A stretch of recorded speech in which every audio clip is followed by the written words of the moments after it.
Hi everyone, welcome to another episode of the Haskell Study Group. I'm your host, Ron Baden with Atlanta Functional Programming. For those of you who joined yesterday for our Common List Study Group, apologies due to some unfortunate events, particularly a fire alarm in my building. I was unable to complete the stream, so just a brief announcement, we may end up reconvening on Saturday. I will post a YouTube link when that's ready on our YouTube channel to do a live stream, and we'll do that episode Saturday sometime. I will provide some details as a meetup announcement for folks who are as part of our meetup page. Today, our discussion is going to be Chapter 12 of Haskell Programming from First Principle. We'll be discussing specifically the topic of dealing with adverse inputs by using particular data types, type classes, more specifically the either type class and the maybe type. The either type and maybe type. They're not type classes. Although I think we can actually go and double check that today. But we'll be covering either and maybe. And in addition, we'll be going through high order types as well. So if just to show you stuff we'll be talking about specifically, maybe, which is a type class here for maybe defined for various things. And then, of course, maybe is our data type, as you can see here, and you can see that we have type class instances defined for applicative, EQ, functor, and so forth for maybe. In addition, we also have the either type, which we'll be covering a little bit more in today's program, which you can see here's the type definition for either. And it too also has implementations of various type classes such as applicative, EQ, functor, monad, semigroup, and so forth. So whenever you are curious like I am, where you're forgetful about whether something is a type or a type class, just simply doing a I at the REPL to get the info on the types would be very useful. This is different than, say, T of maybe, because it doesn't actually have a data constructor in scope due to the fact that T, the type of maybe, is a parameterized type. It's maybe A. So, and it's not just, to be more specific, it's maybe A is actually the type constructor for something that's defined as just or nothing, just A or nothing, as we saw earlier. So if we go here, you could see this here. When we do maybe, again, you could see here it's just nothing or just A. Okay. This is how maybe is constructed. Since maybe itself isn't a type constructor, you will not be able to actually directly use it in code, but just know that it can be used in type signatures, just not at the term level. That is at the definition of particular functions, like we were trying to use here with the concrete type. Okay. Finally, time permitting, we'll be discussing a little bit more about higher kinded types. We've talked about higher kinded types last time a little bit, but we didn't really dig into some of the more specifics of higher kinded types. So today in our discussion, we will be talking about higher kinded types a little bit more.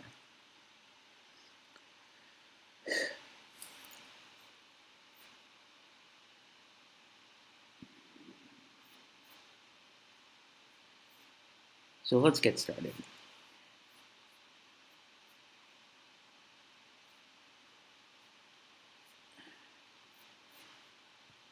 Normally, when we talk about types itself, up until now, we're talking about explicit data types being passed into different functions and applying instances of those types into those functions as inputs. But as many of you know, when writing real software, some subset of inputs are usually what we want to deal with. We don't want to necessarily deal with every possible value for a given data type that we are going to be handled. Instead, we're probably going to only handle some real subset of it that makes sense within the context of our actual domain, right? So anything that doesn't fit in this subset obviously becomes now an adverse input, an input that something that's actually fundamentally incorrect within the constraints that the domain or program provides.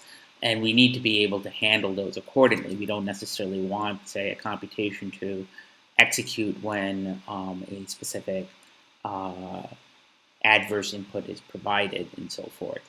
In traditional programming languages, up until recently, the standard practice for actually handling said adverse inputs was to use some sort of default value like -1 to indicate an error of some sort, and then check against that value when you actually return from the function. An additional thing that you could do is possibly what Unix programs used to do is not only did they provide in -1, they actually wrote into a separate stream the actual error, and you could get the error code from querying the function errno from Unix, and you will be able, if the function returned an error code, it'll be provided in there. If they actually provide one into standard error. Since Haskell came onto the scene and started becoming more and more popular, some of its types actually has infiltrated the type systems, or been adopted, to probably be a more appropriate word, in those widespread languages, especially because it ended up being extremely useful, these particular types. Both of these types are parametric in nature. And we will be, as I said, be discussing them today in more detail, specifically the maybe type and the either type. Maybe we've actually seen enough times that I don't think I have to really introduce maybe, because we've actually encountered maybe several times. As you saw earlier, maybe is just defined as being nothing or just A. One of the nice things about this data type is the fact that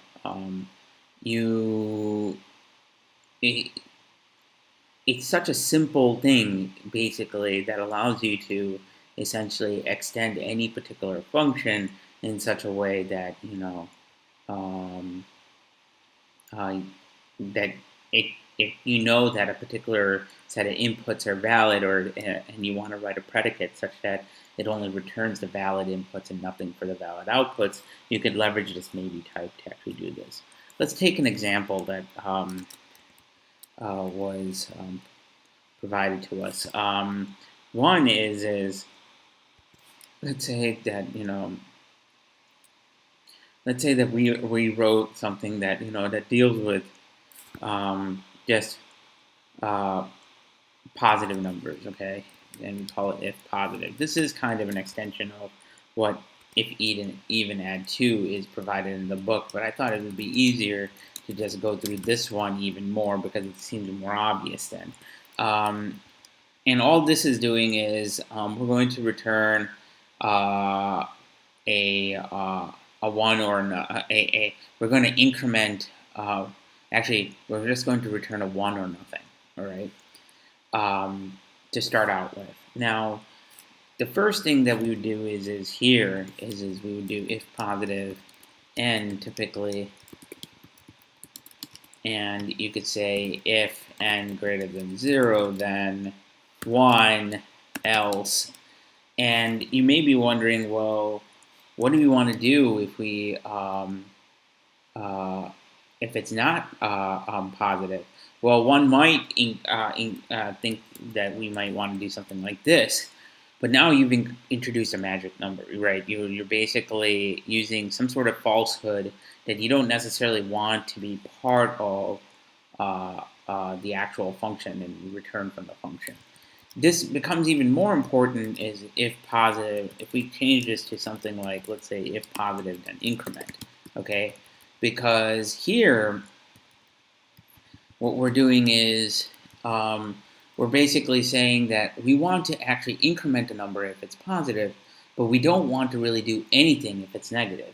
So that means we shouldn't necessarily, from a function perspective, define a purposefully default value for it to return. Instead, we really want it to do nothing, right?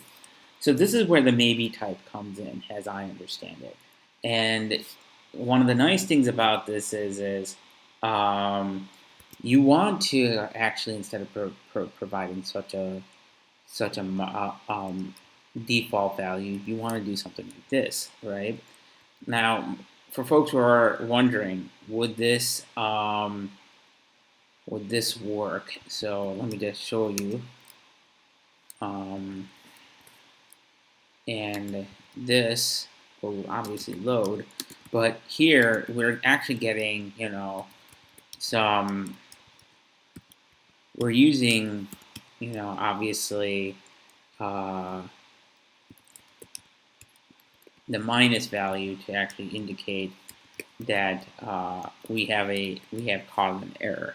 But what really we need to do is we should actually return nothing. So that actually doesn't make sense. But if we just simply say, well, instead of returning -1, if we just say if n is greater than 1, return n plus 1, otherwise return nothing, then that would be good, right? Well, not entirely, because we're not almost done here. You see, one of the issues is since we are dealing with a statically typed language, this is not these two are two different types specifically. We need to convert this n plus 1 into an instance of a maybe. That's where just comes in, right? Just basically wraps the value that you are saying exists in a just data constructor, so it's typed accordingly by the type system, okay? This is important, but mind you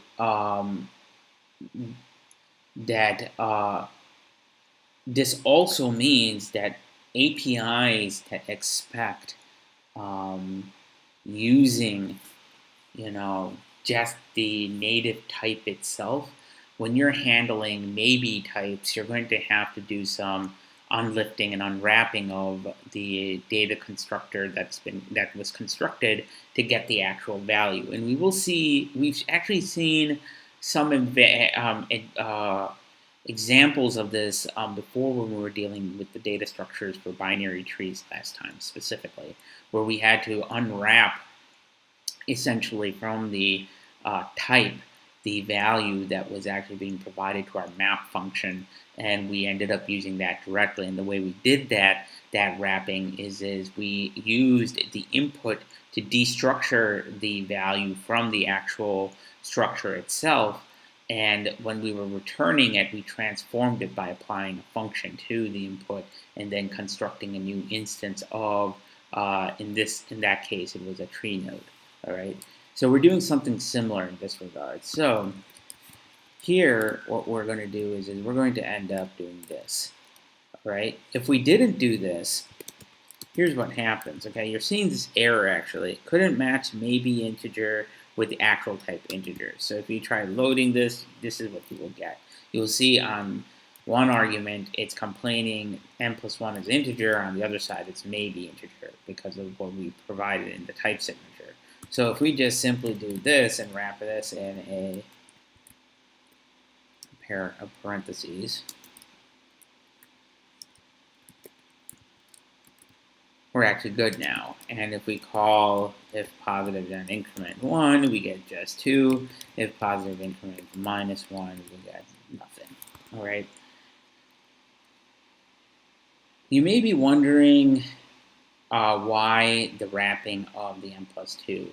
And this actually goes to something that I had a little bit of, I didn't realize that this was the case. So in Haskell, function application has the highest precedence.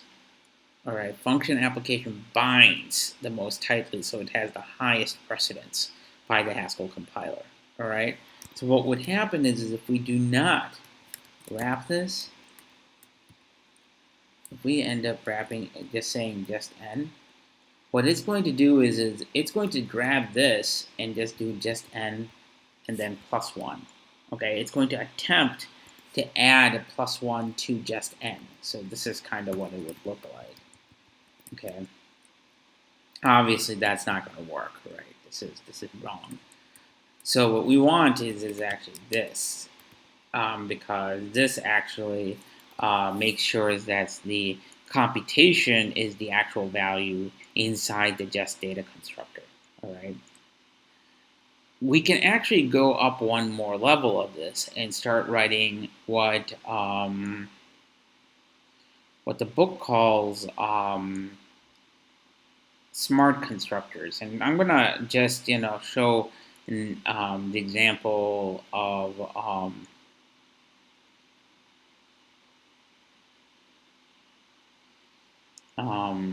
let's say defining a person. All right, this is from this reference. This example will cover. This example is from. Oops, sorry, I'm using the Lisp syntax here. Is from chapter 12, section. I think it's 1. No, section 2 on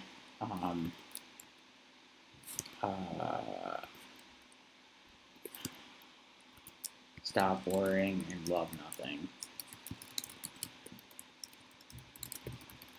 Okay. This here is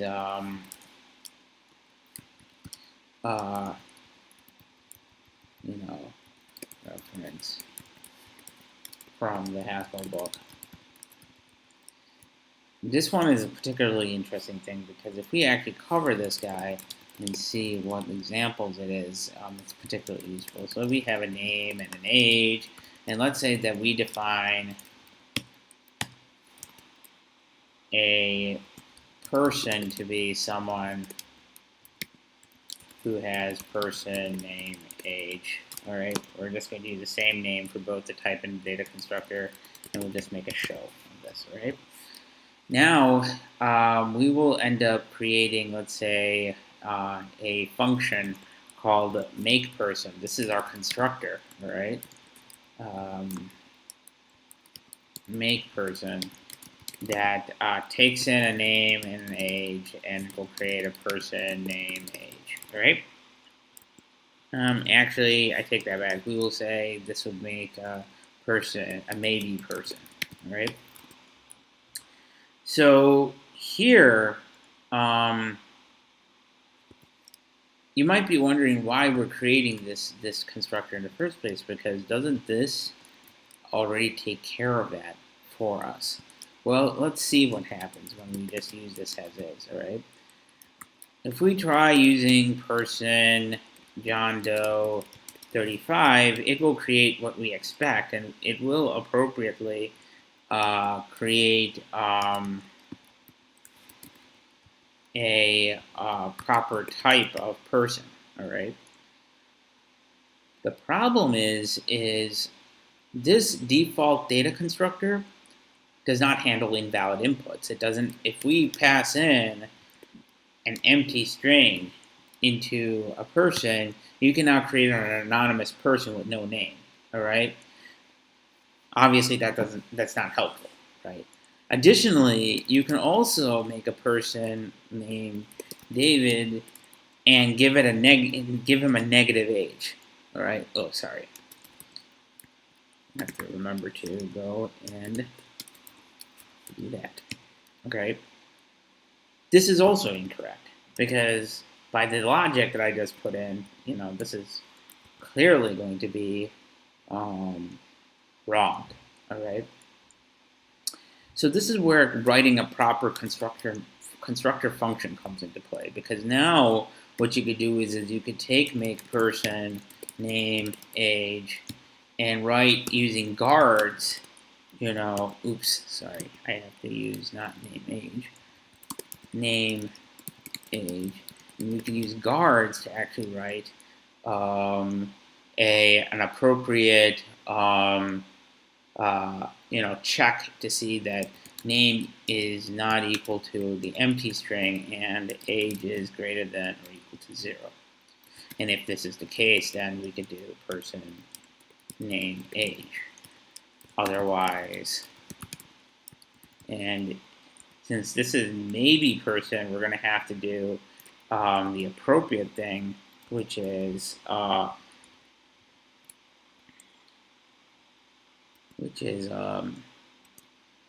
the just being passed into the function, okay?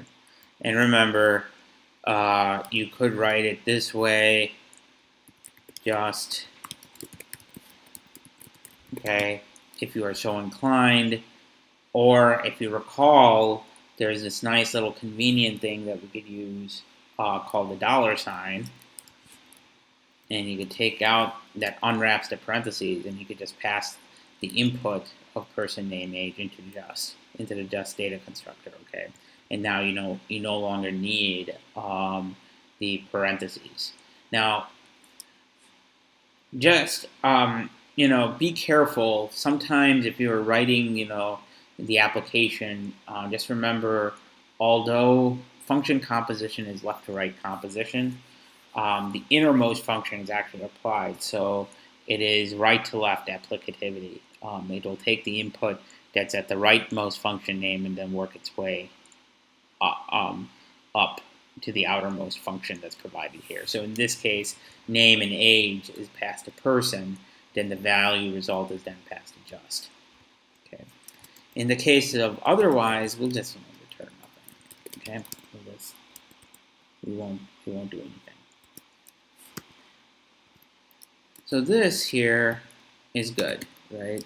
We now have a make person David Ross 45, and we actually are able to type David Ross 45.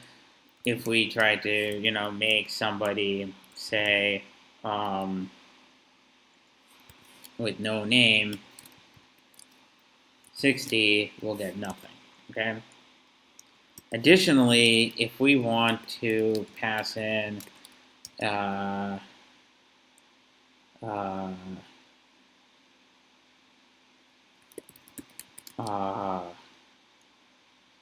negative age, we'll also get nothing.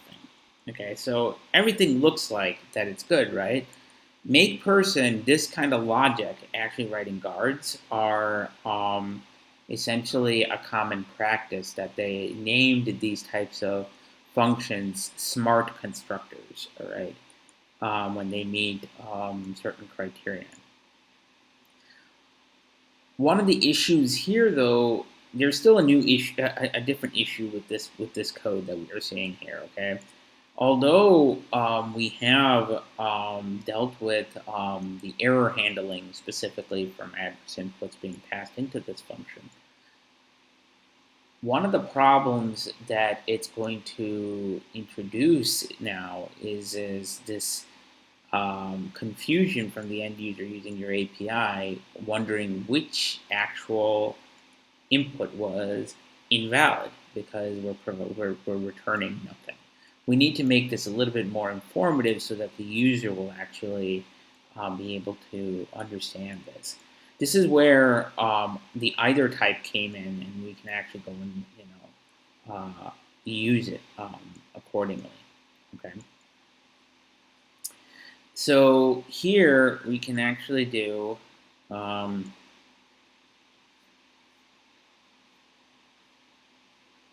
let's go ahead and do this. So remember the either type, it's either left or right, and we're going to end up creating first the thing that we can have either of, all right? So before I begin defining this example, I'm going to just give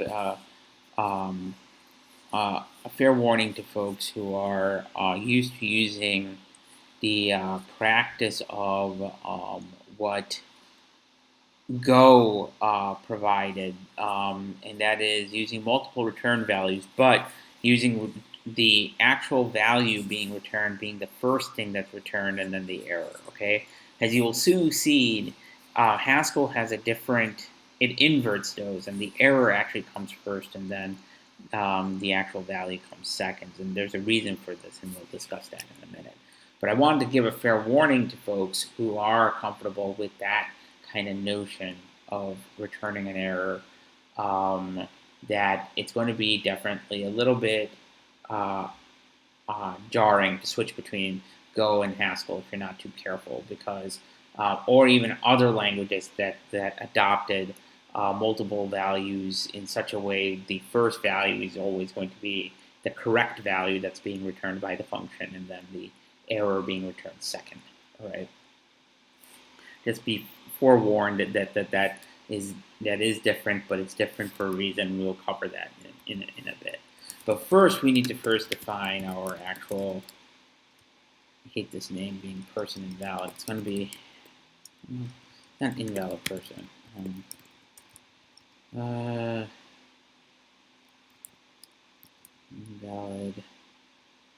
The name person invalid just doesn't.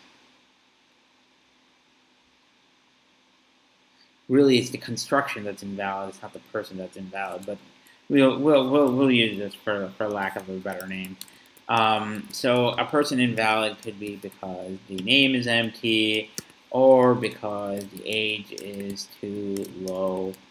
And in this case, what we're going to do is we're going to go ahead and generate our equality and our way to actually display the error function. Now that we have this, we're going to need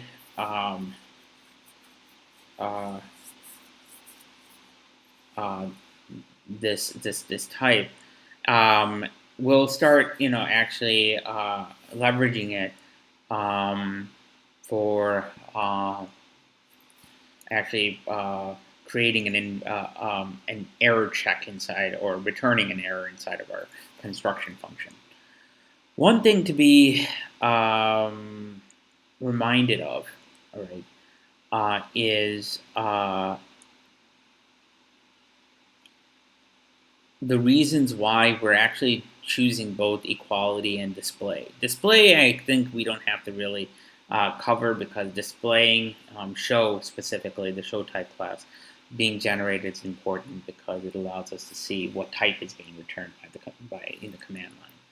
The equality, though, is necessary for folks who are just joining in and looking at this. It's because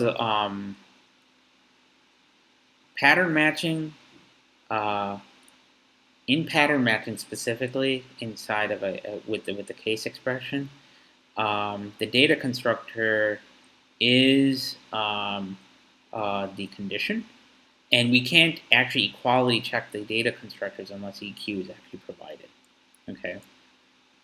But if you don't do it, and more specifically, pattern matching when you're using guards will not work without the EQ, the equality check being available. If you use case expressions and pattern matching, but without guards, you can write them, because you're going to write those rules usually as function definitions, which means we're using a different type of lookup than what you would normally be familiar with, right? So an example of this is, say if we want to write our own toString function, okay? And we are taking the person invalid. This one also comes straight from the example. All right. Here, we're actually providing each of the individual cases ourselves. Okay, so we do toString, name too low, name empty, and we could just return name empty here. Okay, and if we do toString, age too low, we can return age too low here. This, because we're using the mechanisms of function definitions, the pattern matching and pattern matching through function definitions, this will actually work, okay?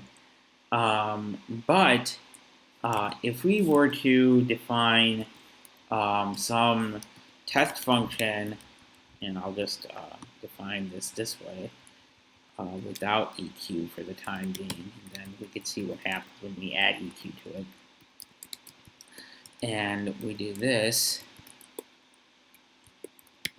Actually, we can also do this. This is another, let me go ahead and show you the other one with pattern matching using K-solve.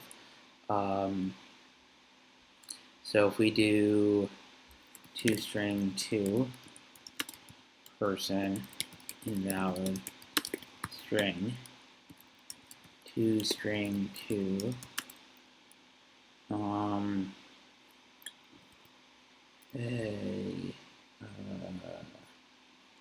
where is the case expressions? Can we do a case expression here? This may not work with the case expression because I cannot provide the case here in both of those cases. So this would require, because we can't use K-solve without some sort of condition.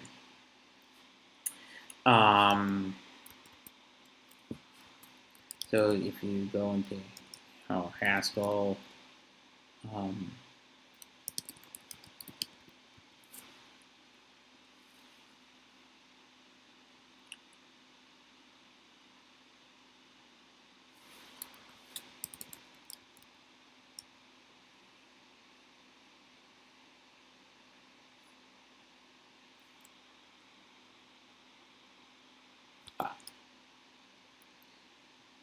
so if we do x equals, we can actually also do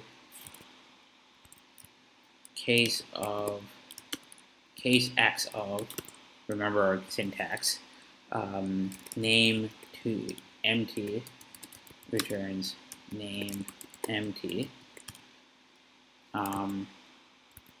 And of course, remember we have to have everything properly indented, otherwise it'll throw us off. Age too low. Now, if we go and compile this, you can see that everything compiled. Okay, and we could even, show you that if we do toString of name to name empty, we get toString name empty. If we do toString2 of age too low, you'll see that you'll get age too low and so forth. This all works without having the equality operator, okay? Now, any function, though, that tries to use, like I said, guards, which is what we were using here earlier, this will not actually work. Let's see that example without EQ being there, all right? So we'll go ahead and do toString3, a person invalid, toString. And in here, what we'll do is toString3. And remember, when you're doing guards, you don't have to necessarily put an equal sign in each of the case because we're going to provide it for each case specifically, all right? You don't have to put it like here where we had a case of, where we did inputs on the left-hand side and then we did the expressions on the right-hand side. We're combining that because we're doing a precondition check before we're actually executing the right-hand side. So the precondition check is actually checked on the left-hand side in the guard, right? So here we do, let's say,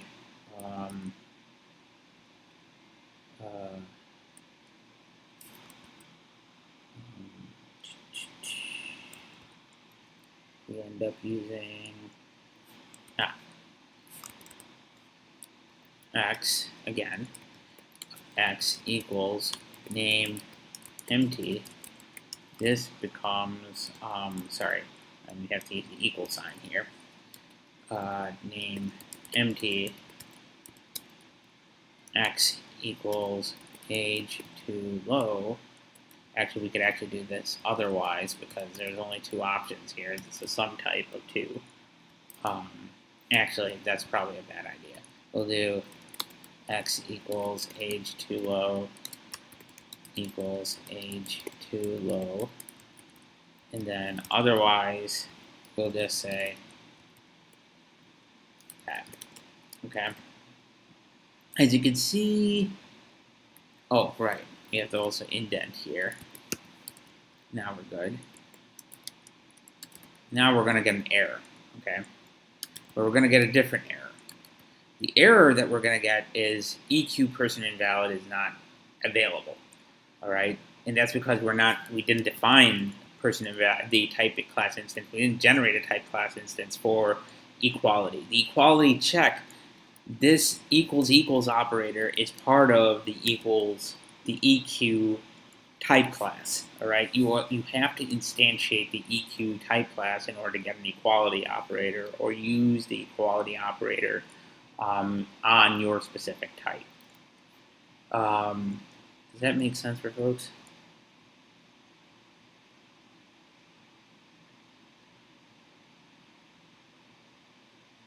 Yeah, that makes sense. But what happens? I mean, if you have a type that has two, it has, for instance, a name and an age, then how do you define eq for both of those?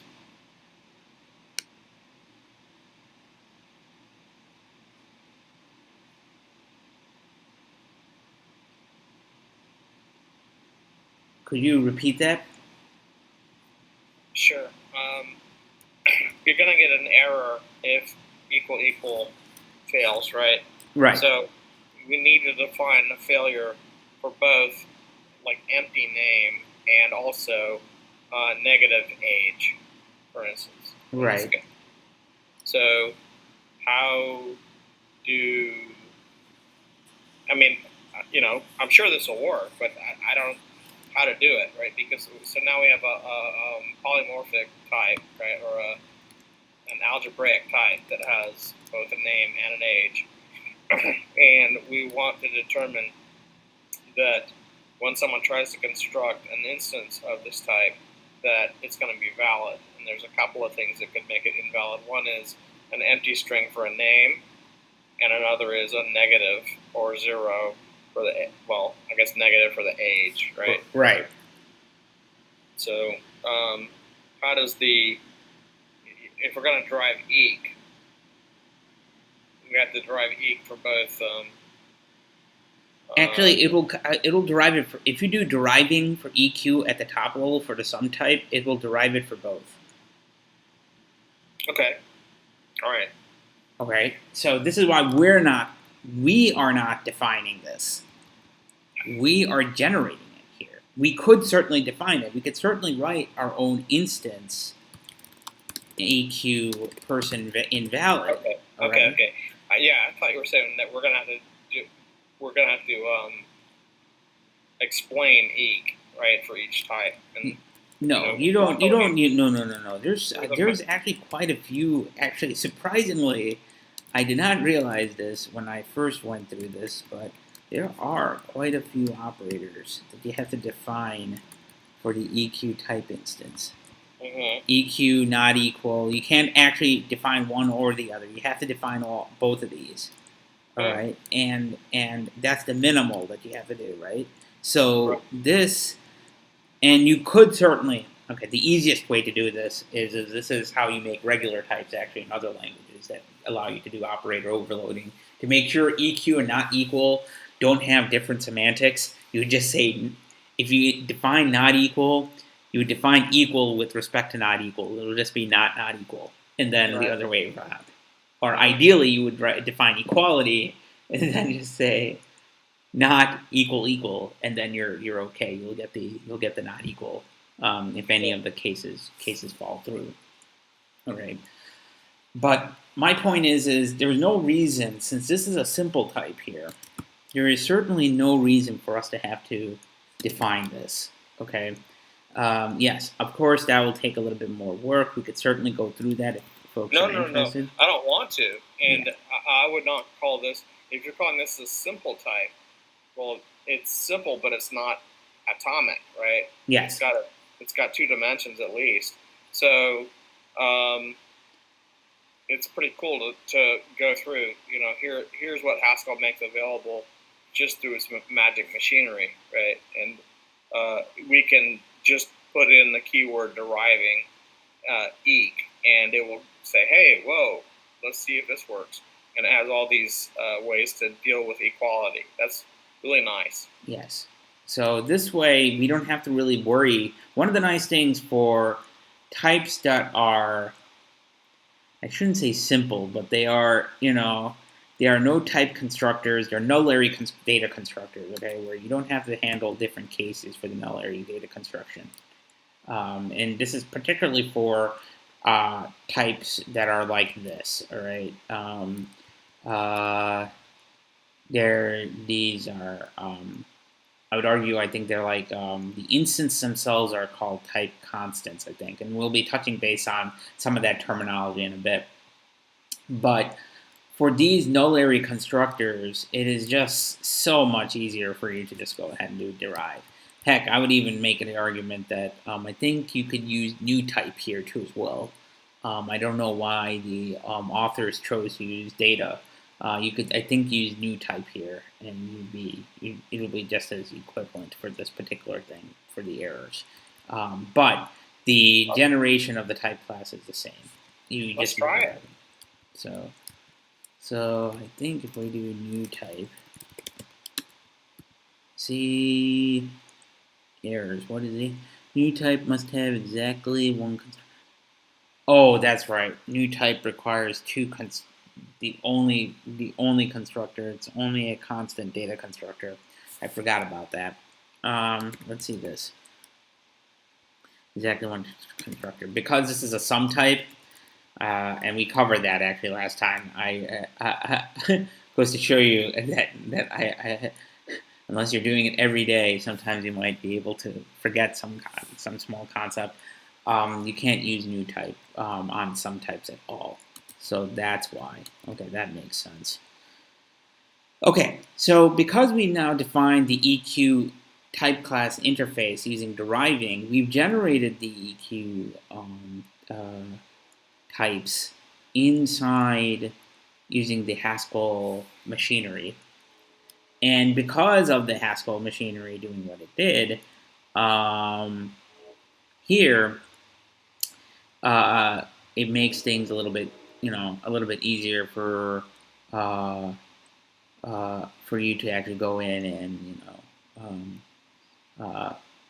use any of these three overloads of toString, and it allows you to use case expressions if you wanted to. You could use guards if you wanted to. You could use pattern matching if you wanted to. Your choice. Does not matter. And it's one of the advantages of being able to do this. But let's not stray away from this. We're only partially done with our solution. So we now have this ability to actually provide this error message. All right. So the next step is we need to go and update makePerson. MakePerson is no longer going to be something that takes a name and an age and creates a maybe person. What it's going to do now is it's going to create an either type, all right? Because what we want is either a person or a reason why we can't make a person, all right? So what we'll do here is we're going to actually update this, right? And update this function to actually allow us to return the correct error message, all right? So let's start with that first. We first have to correct the type signature. The type signature is now going to be either person invalid or person.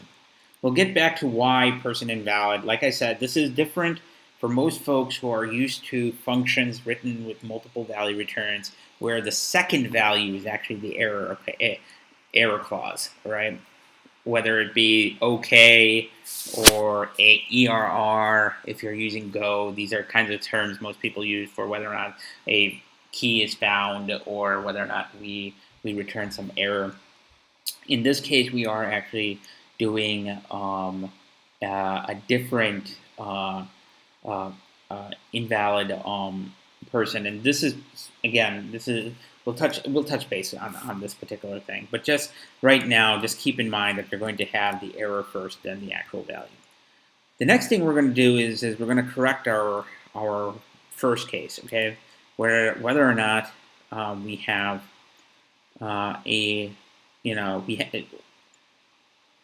given that we have valid inputs, that is, we have a non-empty name string and a positive, non-negative age, because it's greater than or equal to 0. So in this case, what we do is we're going to use write, because recall, I'm just going to put this up again for most people who are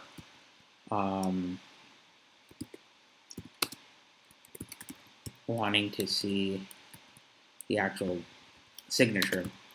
We have either a left or a right data constructor for either to be either. All right, so it's either left A or right B in order for it to be either A or B. All right, so since we have our person to be a valid object here because we have a non-negative age and a non-empty name, we're just going to go ahead and construct the right side of our either type with the name and age. All right, again, just so that I know most people are going to watch this and wonder why not the parentheses. This is what I had earlier is equivalent to this, but I instead chose to use the $sign for convenience. All right. Now we have two additional guards we need to write. All right. The first one is if we have an empty string. All right. Name equals empty. In this case, we're going to actually go and we will create a left name empty. Okay. This is remember, our person invalid. This is our person invalid type. Left name empty means that we have an empty name. The next thing is if we have an age that is less than 0. Right? If our age is less than 0, then we can. So there's two things that we'd have to do. We'd actually have to do left empty. We could actually put age is less than 0 and then say left age too low. But really, this is the only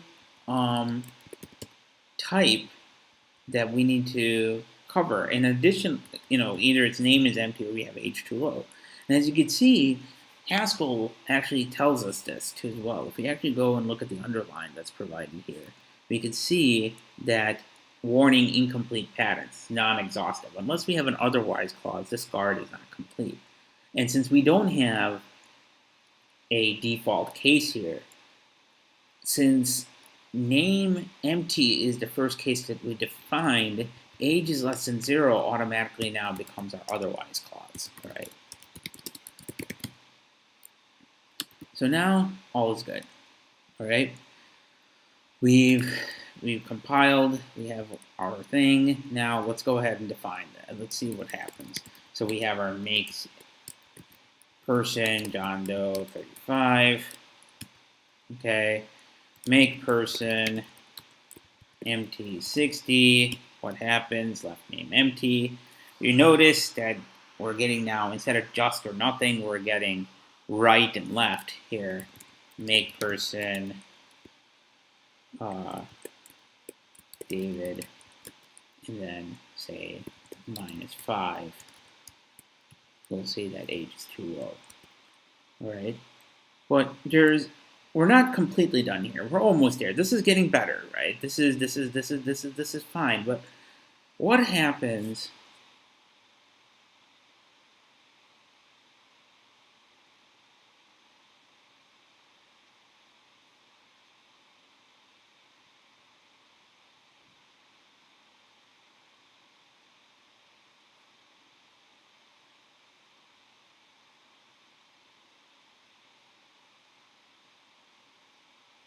What happens when we actually define our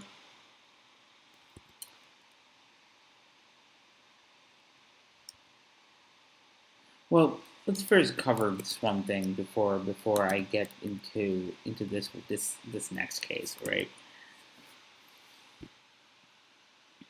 And that is about the error constructor being used at the left of the either type rather than the right.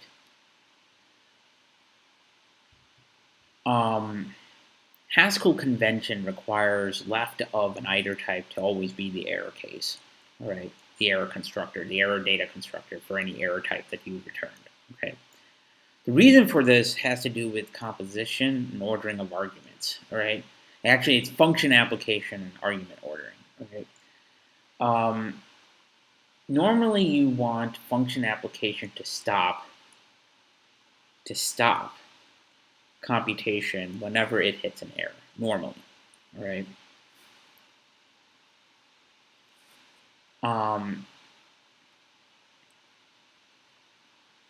If you recall our small discussion of functor when we briefly introduced functors when we talked about fmap a couple of chapters ago, all right? And I think it was in the chapter on recursion. Actually, I think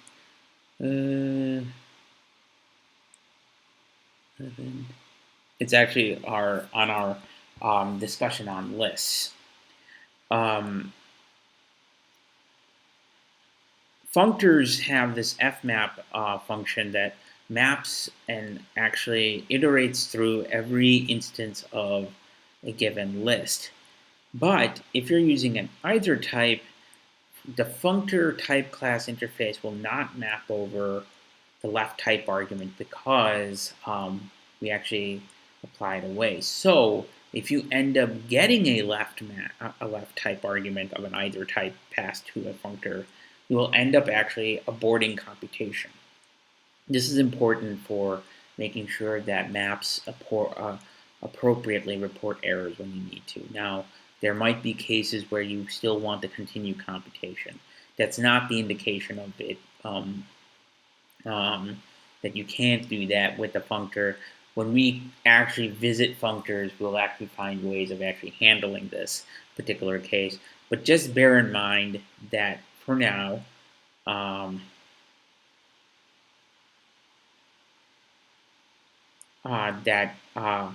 because the left argument is applied away and ignored, you want functions to map over that case and ignore the left. It will return it and just be done with it. But in cases where you have right arguments, it will go ahead and continue the computation for mapping through the functions. Okay.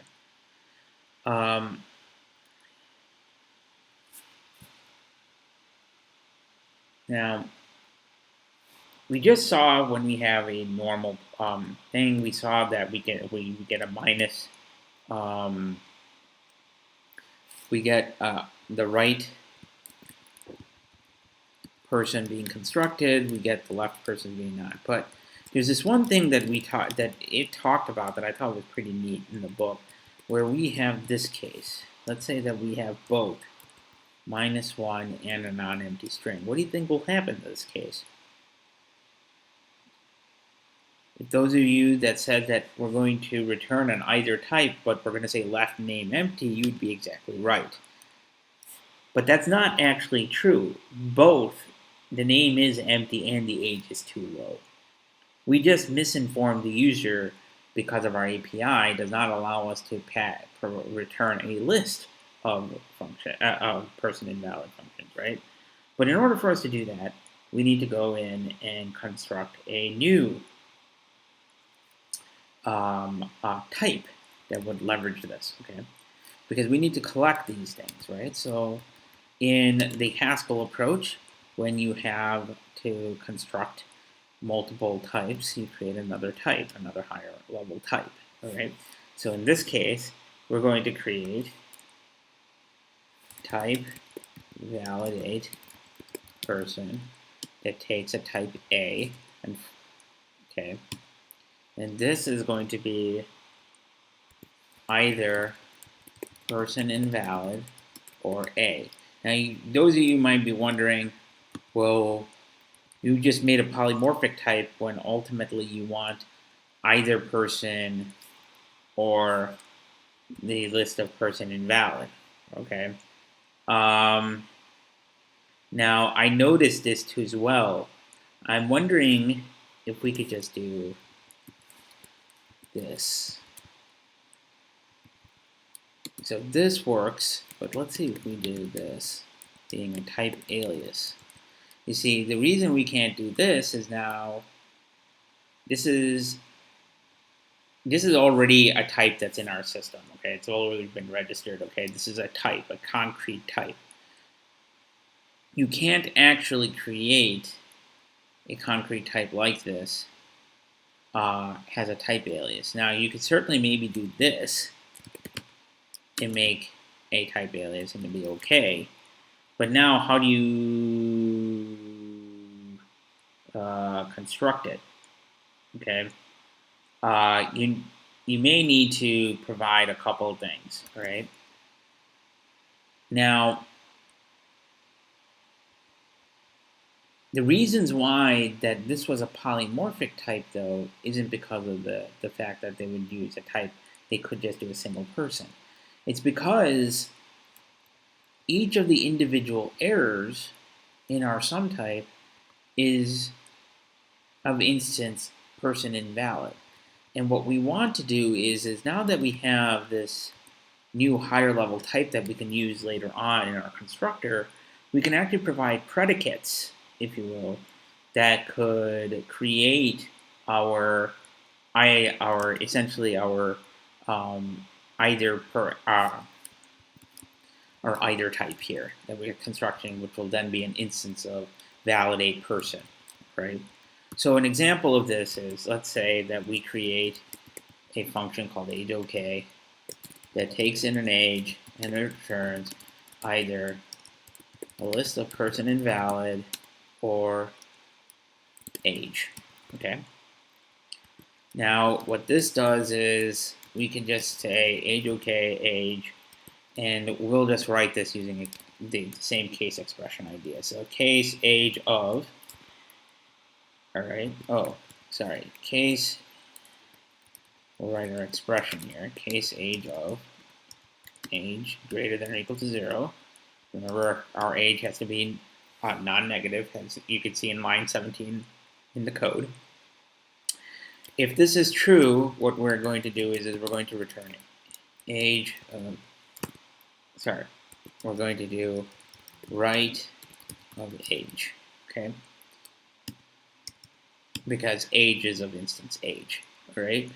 The second thing that we're going to do is if it's false, though, we're going to do left, but we're going to create a list that contains a single instance, age to low.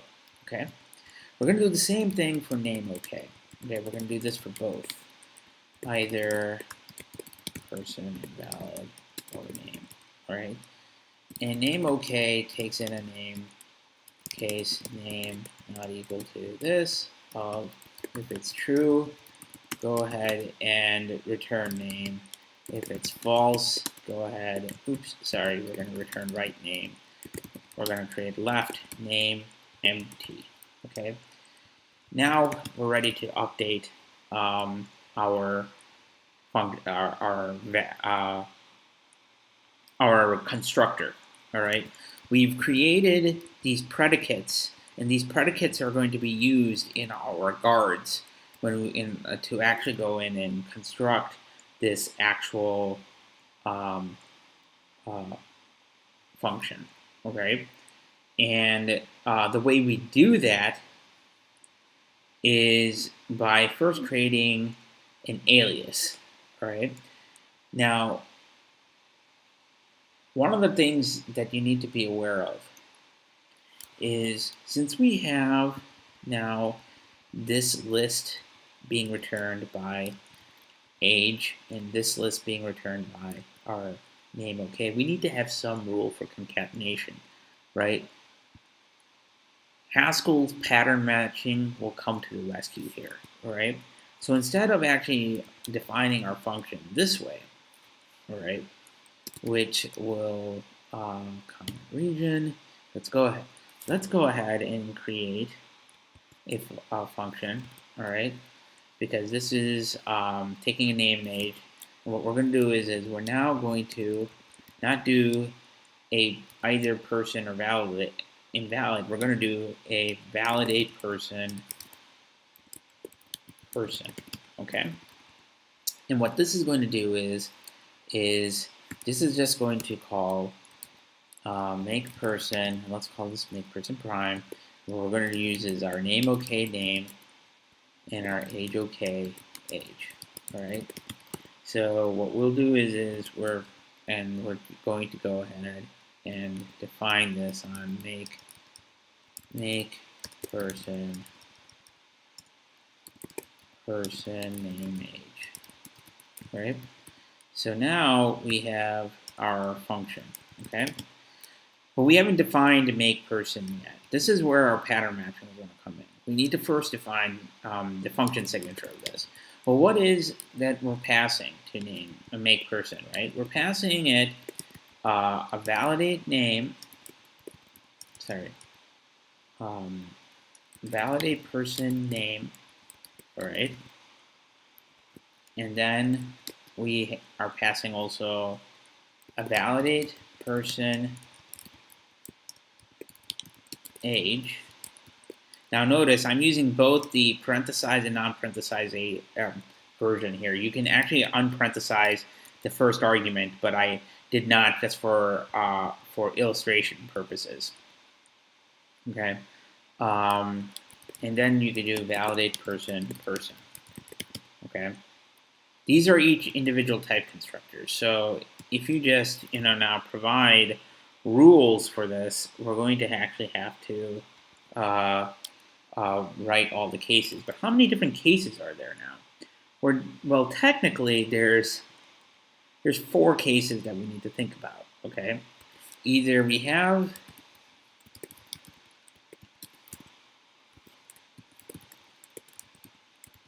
the right values for both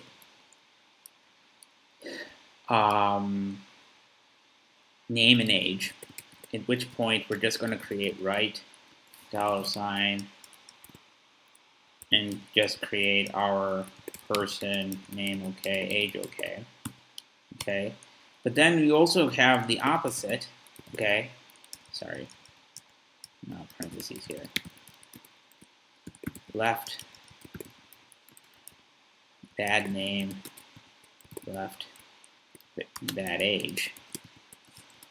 Okay, in which case what you're doing is you're actually going to have to deal with the concatenation. Bad name and bad age are both going to return, remember, a list of person invalid. So what we want is actually the list of with both reasons being available. That's just simply left bad name plus bad age, and we're essentially concatenating the 2 lists. This is the power of pattern matching at its best, because what we're doing is we're destructuring the either type that was provided by validate person, and we're grabbing just the list. So inside the right-hand side of this expression, you're not seeing any sort of destructuring logic, any sort of plumbing that's required to actually go and destructure. No, you are actually getting the physical list. So on the right-hand side, it's as if you have the list, okay? And Haskell will actually go through and do the rest of the magic for you. Let's finish this up here. So now we have we've handled if both of them are bad. Let's say if just the name is bad and we don't care about the age, at which point we'll just handle the name. And of course, if we have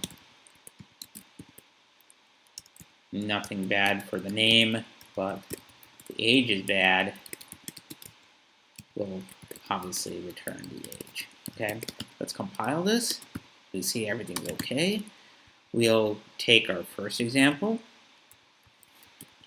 Here, John Doe, we see that we still get the right person. Okay. If we pass in either of the arguments that we did earlier, you'll see that we'll get left and a list of reasons. Okay, so in this case, you only have a valid name, but your age is too low. Similarly, if we do an empty name with a valid age, we'll get name empty. Or if we just simply say no name and a negative age, we'll say, okay, both the name and age are empty. Now our construction is complete. We've actually properly created a type correct program, if you will, that will essentially inform the user using types alone why their construction is invalid, okay? And one of the nice things about this now is later on when you pass in additional types, this type construction pattern that you're seeing here of actually creating and working out all the different patterns will help you when you're building out your, some higher level structures and so forth.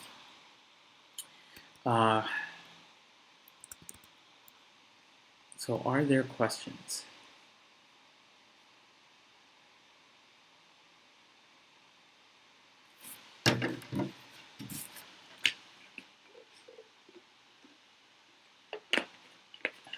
Just take a look at our stream to see if there are any questions here. I have one small question.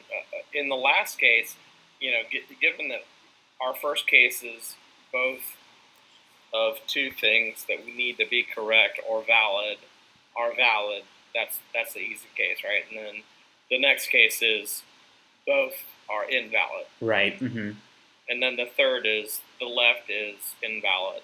Then the right could just be like else, yes, right? Or otherwise, right? Because we've eliminated both correct, both false, left false, and then so the only other thing that could occur is right false or right bad, right? Right invalid or something like that. Mm-hmm. Mm-hmm. So are you suggesting that we could write this using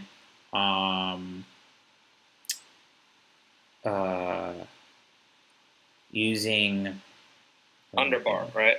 A guard. Well, are you suggesting that we could use a guard? Could use it, maybe. I mean, I'm not quite sure, but I mean, I think. Or are you suggesting that this last case here, should we specify this as just does not matter? Right. Like that? Exactly. Underbar. Right. I don't believe. Well, you might be able to, but no, you can't. You know why? You need the actual reason. Okay, that's a good point. But I mean, we don't need to worry about. I mean, if we say, okay, let's see. You see, the reason is encapsulated inside the either type. Oh, yeah. So on the left-hand side, we have to destructure it to get that. Good. Okay, so we cannot actually ignore it. We're not ignoring the actual case, right? We actually are using. This is one of the beauties of Haskell. This is what I was saying earlier, right? Yeah.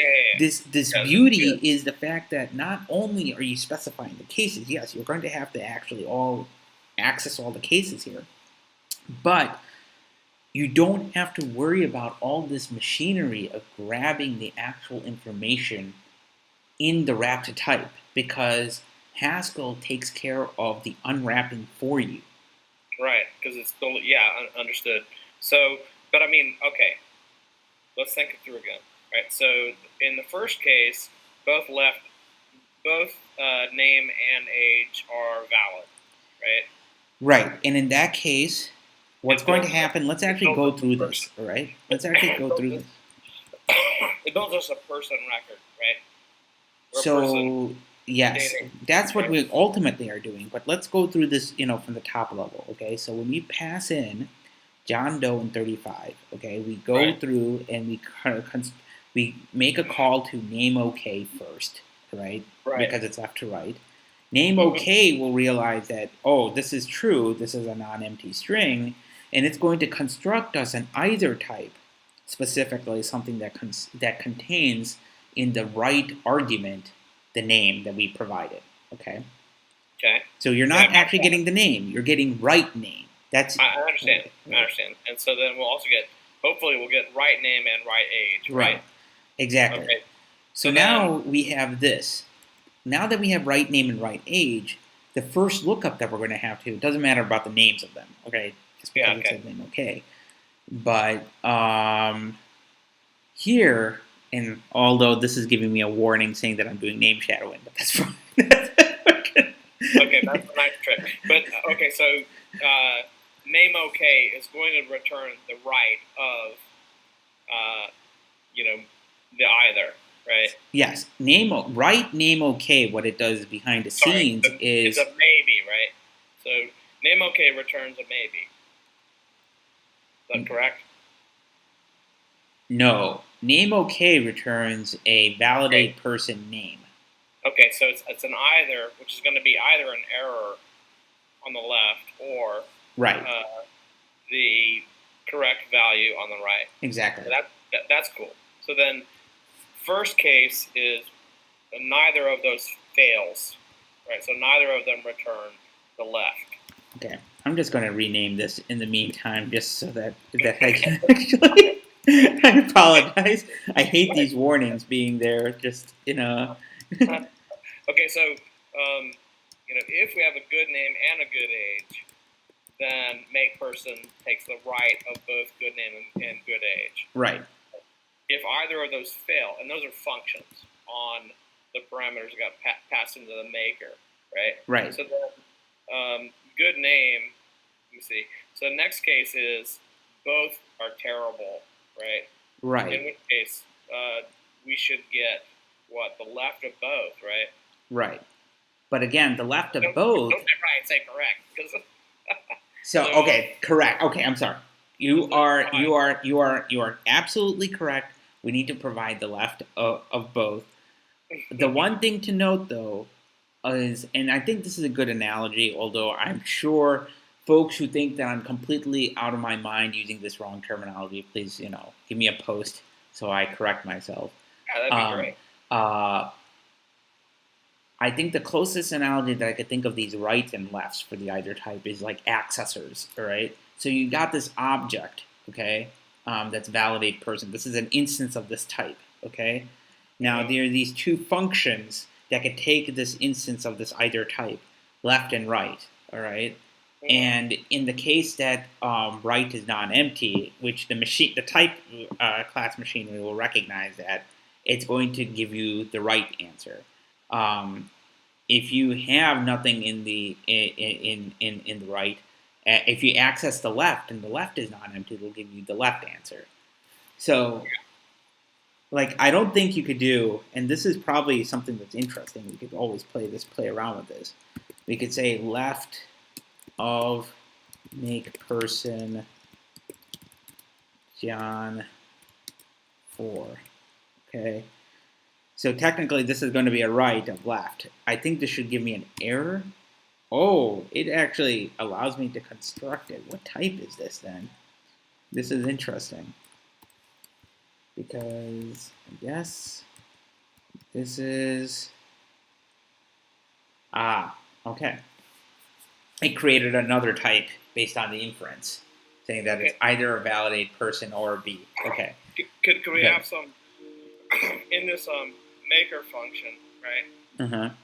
Could we have just a test to say both right good name and right good age? So could you just first check are they both correct? Is there something in the right? Are they both right, or is there something in the both of their rights? So what you're essentially asking is, instead of writing this way, could we write it? And this is an interesting question. I'm sure you could. I'd have to think about how, using case somehow. Okay. But I think how do you implement? I think the question you're asking is, how do you implement essentially destructuring? What's happening on the left-hand side? Could we put in an expression form what happens ultimately on the left-hand side to extract the information on the right-hand side?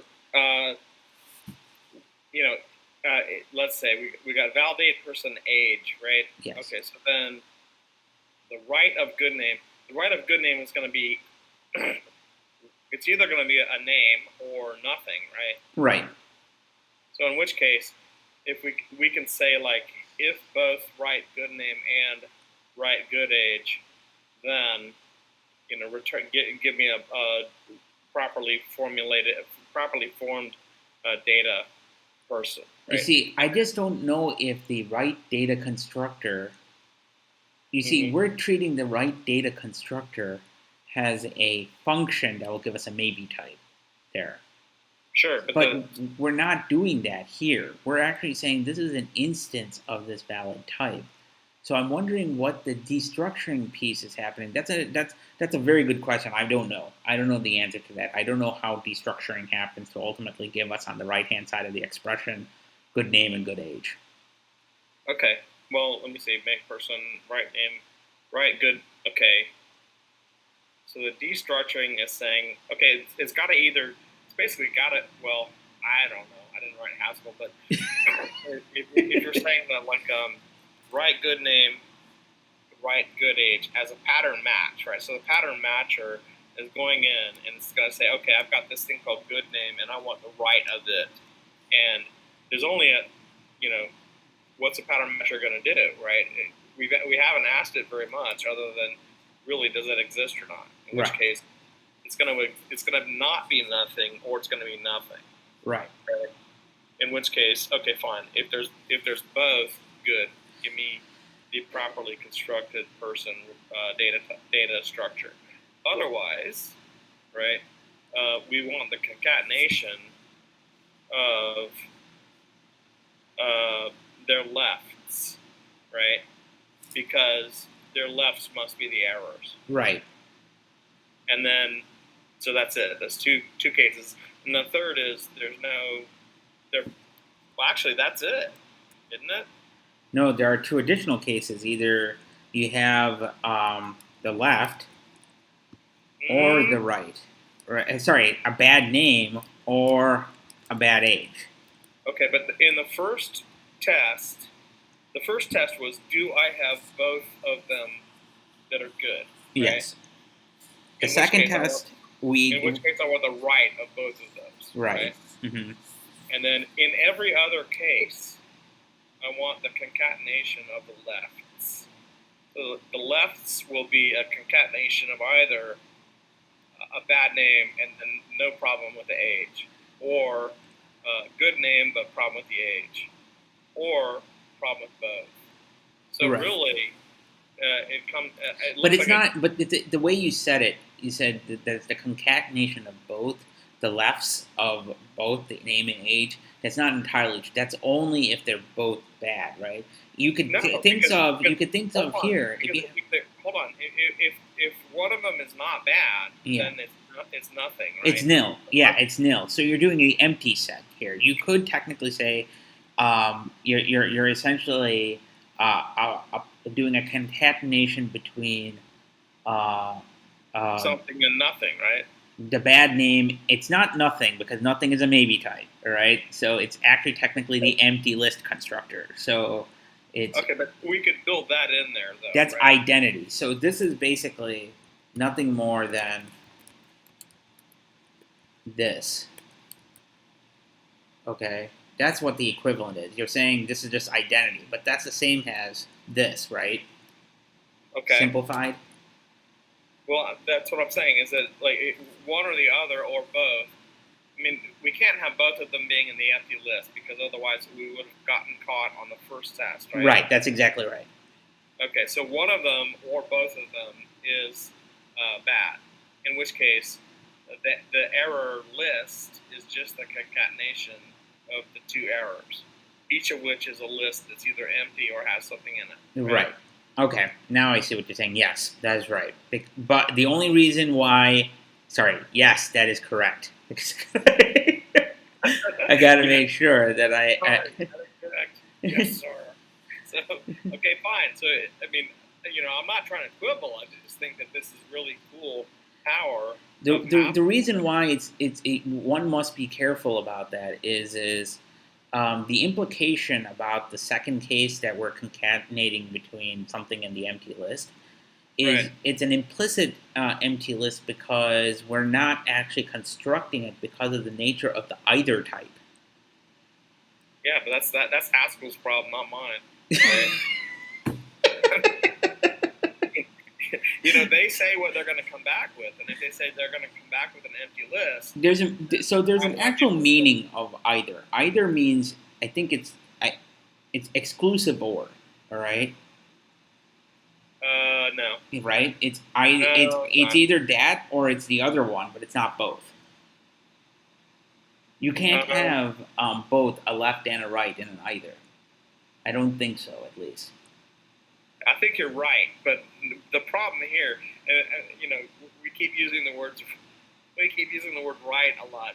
I think you're correct, but the problem is that you've got kind of a two-layered maybe going on here, right? Yes, and that brings us to our next discussion, actually.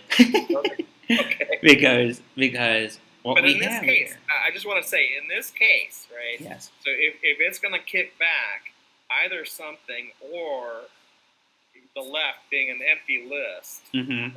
I should be perfectly free to concatenate, the empty list on the left or the right, and if either one of them is empty, it doesn't make any difference. But if they're both not empty, then I get a list with two things in it, right? So your first test, make sure that they're both correct, so there are no errors, right? So then the only things that we're left is there's either one error or two errors, right? And we can just say, okay, well, let's just concatenate together both of the errors, right?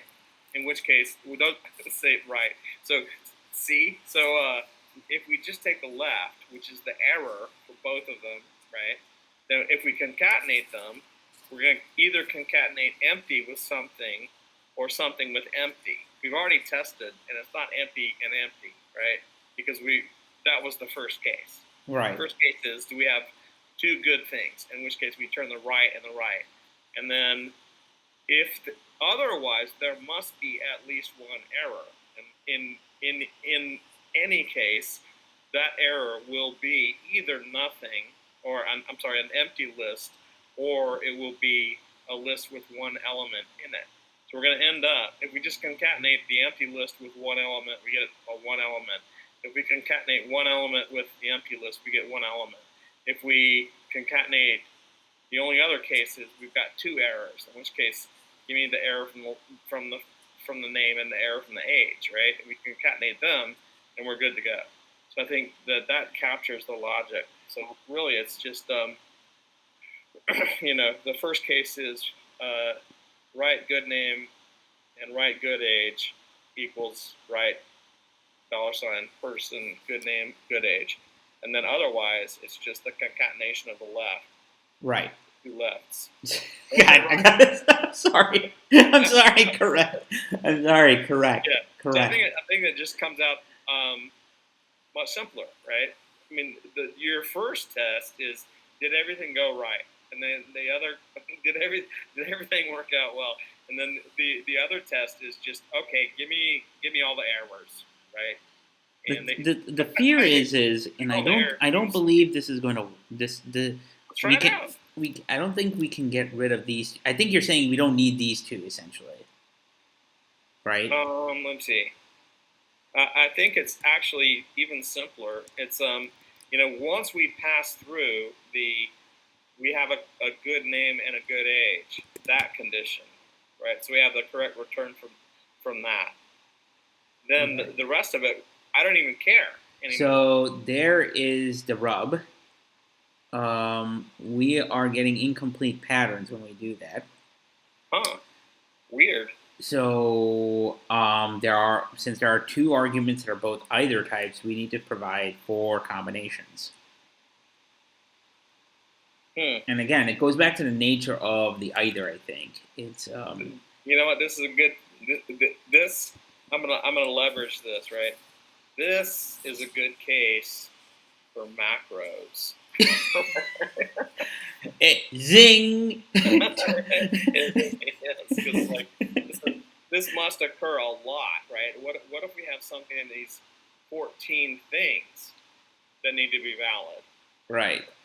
There's going to be combinatorial explosion, exactly, which is why the underscore is absolutely vital. If you only need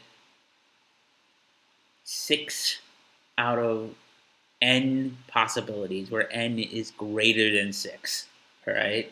Right. Then the 7th case is for all other possibilities do this, which is probably some universal nonsense, or you may have to literally wrap this guy in a maybe. I mean, there must be a way to do this, but let's say that we have some data structure we're trying to build. But you can. I already gave you an answer. How you can do it? You can wrap it in a maybe. But then do I have to check every single thing in an? I mean, maybe I missed it or forgot it or something like that. But, you can't use maybe because we're talking about maybe. Okay. Yeah, perhaps, mayhap. So there will be a check for the validity of each atom that's going to go into my data structure, atom or smaller data structure, right? All right. That's going to go into my supposed hopeful product. Okay. I'm going to come out with some product.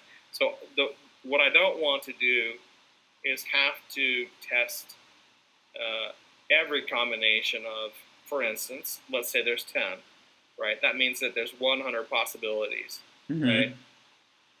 I don't want to write 100 lines of code. And this is where a macro would come in really handy, right? Right. Let the code write the code. So, who writes the code that writes the code, and test the code that writes the code? Yeah. So, I mean, it would seem to be that there should be some way to make it simple, where I'm just doing, instead of 100 tests, I'm doing 10 tests, which is element 1 valid? If so, is element 2 valid? Actually, the line is just like, is element 1 valid, and is element 2 valid, and is element 3 valid, and is element 4 valid? And that's just the first line, right? And if any of them actually are invalid, then that should fail. It should fall through the pattern matching, right? And then the next line is nothing other than give me the errors, the lefts. Give me a concatenation of all the errors that occurred during your pattern match on the line above, right? That's it. Really, it seems straightforward. Okay. What I'd like you to do is I leave this as an exercise to the reader. Exactly. All right. Thank you for that lovely explanation on macros and creating a great macro. Wouldn't that work in Haskell? Couldn't we just do that? I mean, couldn't we just say, pattern match? Maybe in template Haskell, but I don't think in normal Haskell we can. The first pattern that you're trying to match is write good name and write good age, right? So we could just have. But this is what I was getting at before, right? And this is all related to destructuring. I really am not entirely sure what this, because the right-hand side has a distinct meaning when it comes to Haskell, okay, of an expression, of an assignment expression, okay, because I'm treating equals as an assignment here, not equals is equality, all right? Right.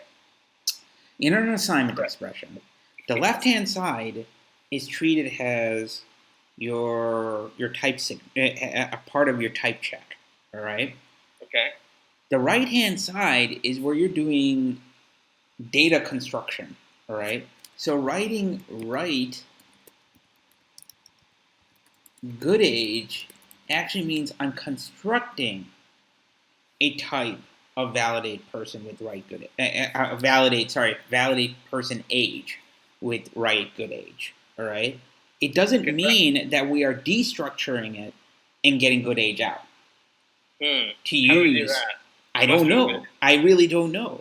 There's a way to do it, right? I'm sure that there's a way to do it. I just don't know what that way is. I haven't seen it yet. You make a function that says you just say you make a function that yes, takes you can write. You could certainly do that. You could say get age.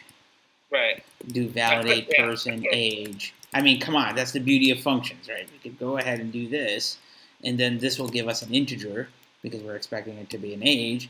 And if we do get, not valid person, validate person. Thank you. And we do get age x. All right. Equals right x. Equals right x. So if we really want to be cool, we could just say get age equals right. And then, but if we do this, what is it saying? Couldn't match expected type of integer. Oh, sorry. I have to say age because age is a type alias. That's right. Okay. Now we're good. But, so now you have to say, if you're going to say get age x, you have to say right x. Okay, cool. But now, right, through the magic of Haskell, we might be able to just take the x's out, right, and say get age equals right. Hold on 1 second. 1 second. It's still expected type age. Oh, I have to construct age, don't I?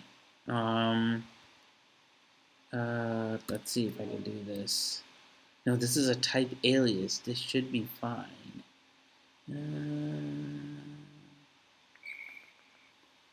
Point free or die.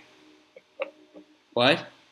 Point free or die. Yes. Point is hold on 1 second. This is just weird. Why is this saying that right of x of a validated person age, that should return age? So why is it saying that it's not returning age? Couldn't match either a0 with integer, but I may be screwing this up because, I mean, I guess get age is, I'm trying to define a function, right? And then I want to make that equivalent to something else. Is right as a constructor, is that the same as a function, or is it treated the same as a function? Right as a constructor, is it treated as a function? You're saying, is this treated as a function? No, on the line above, on 24, right? So get age x equals right x. So if I say right x, right. This can only be either. I can't just use age. Oh, wait, I can do this. Hold on. I think I have to do maybe age. And I have to then wrap this guy.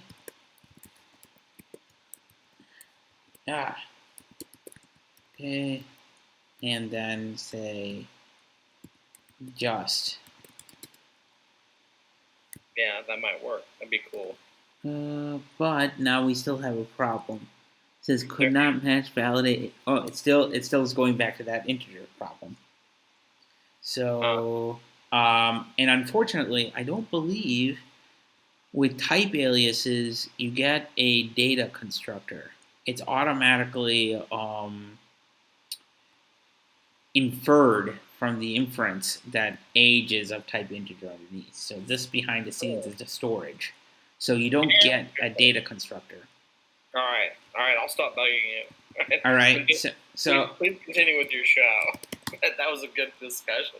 But I think this is important, right? Because this shows the nature of the either type, right? This is a very good question.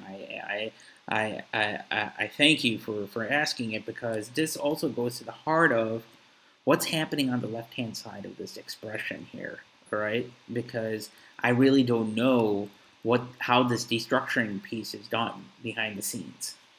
But I know for sure, as you just saw earlier, that doing anything on the right-hand side is a data construction, which means if you put right on the right-hand side, you are effectively constructing an either type. Okay. All right. But then, I mean, so you can't actually destructure it there. I don't believe. Okay. You can. Okay, but our first line, our first test there is right good name and right good age equals right $person good name good age, right? So that's a pattern. That's a pattern. The pattern is it's going if I understand how this gets compiled or interpreted by Haskell, Right. the left-hand side ultimately checks to see the type instance, all right, that's being passed in. And if it generates whatever it needs to behind the scenes to say, if this exists, go ahead and grab it. If this doesn't exist, go to the next pattern. Okay, I mean, if I'm understanding it, on line 23, right, so make person tick has the type, we're going to do a validate person on name, right, and also a validate person age. And we're not actually calling validate person here. We're getting an instance of validate person. Right, which will be, correct, which will be either a left for the name, right, or a valid name for a right for the name. Right. Got it. And then, correct. And then, right, and then perhaps a left or a right for the age. Correct. Right? So then the pattern matching is, if I got a right for the name and a right for the age, then the result of the make person tick constructor is a right $person, good name, good age. Right. In fact, correct. I'm not even sure you need the right in that case. Do you? You do need it because because validate person is an either type. Fair enough. You're right. So we could have come up with a completely invalid thing, right? Right. But if it's going to be valid, then we want to have a right on both, and then of course it's going to be the person, good name, good age. Correct. Now in that case, okay, yeah, that makes sense. And then I'm thinking there must be some way to just take, the case in which we want to do any work is when everything comes together. Right? You're trying to simplify these three cases into one. I know what you're trying to do. Yeah. And I it's correct that if you have to do this for every type, there's going to be a combinatorial explosion of potential cases to account for. But this is why, again, these when we cover, and we actually covered this, if you recall, when we designed colors for and had to define the cases for one of our type class instances a while back. Okay. Right. In that case, what saved us is we can write a generic otherwise by doing underscore for all the arguments. Yes. But in this particular case, since we need to handle every value that's represented in the age type, sorry, not in the age type, the validate person age and the validate person name types, we need to go ahead and write out every case. That's crazy. Yeah.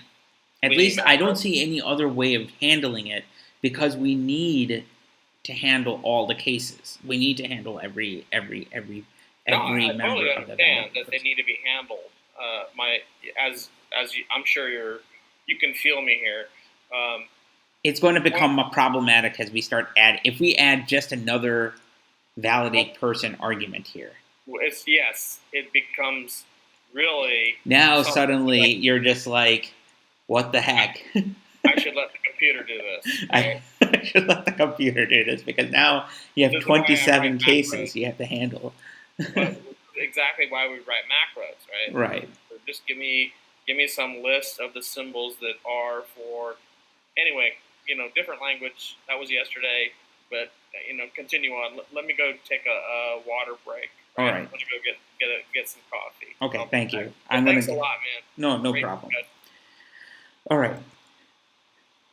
So I hope all of you who just joined in on our discussion enjoyed that. We're talking about either types up until now, and the importance and the potential limitations of an either type as you start expanding the number of arguments that are passed into a function.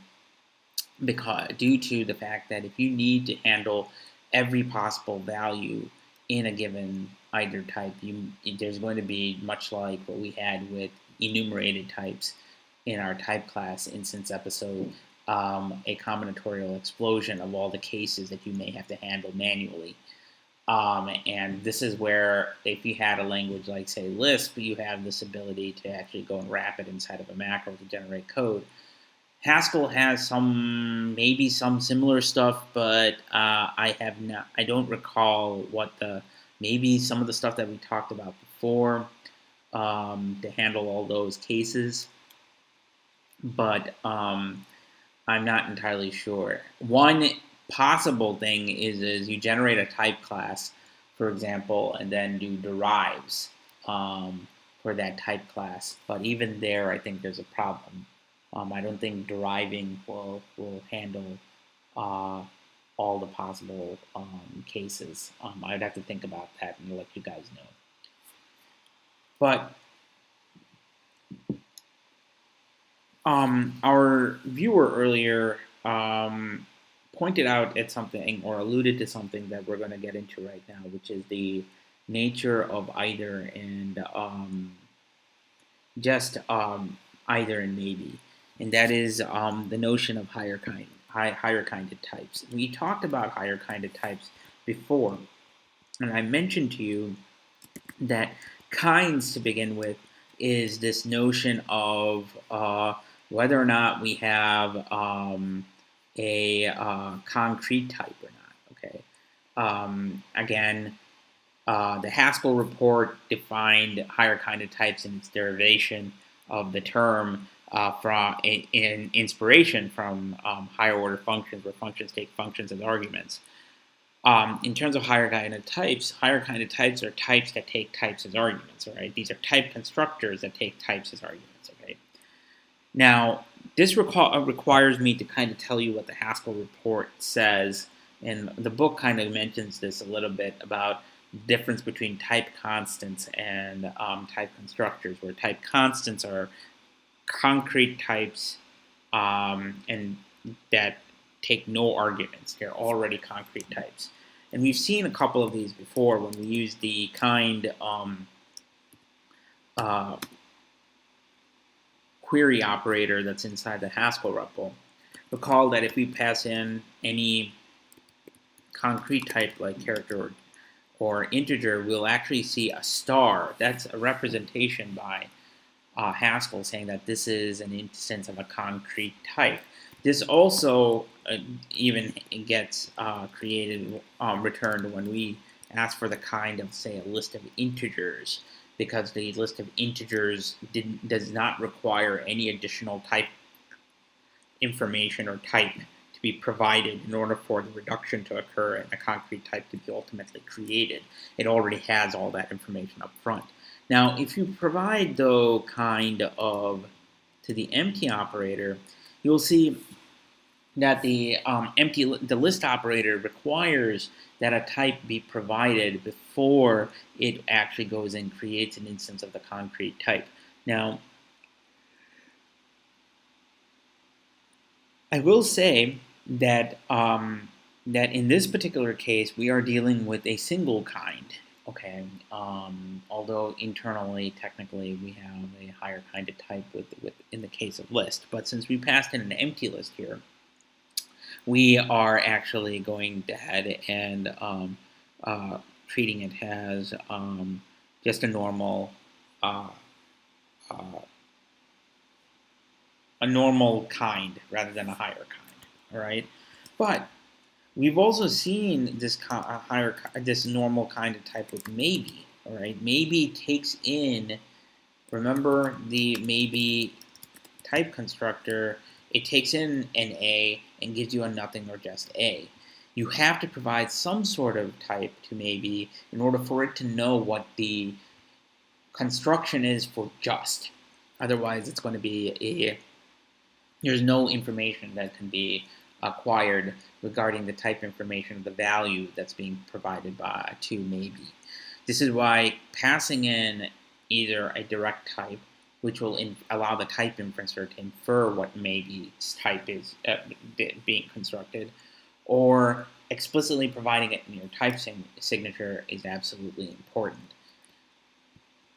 So maybe is a single kind of type, but if we look at either, you'll see either is actually a 2-argument type constructor.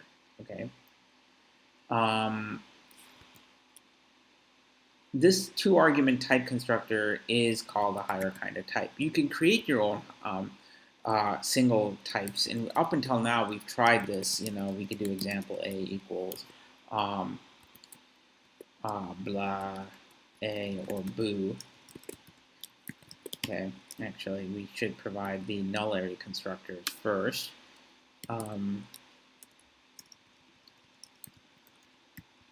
Boo or blah A, and this is itself a kinded type. Okay, so if we look at examples, but if we do kind of example integer, you'll see that it is a concrete type. Okay, and if we provide though something like, say, the pair operator, again, you'll see that this is also a higher kind of type.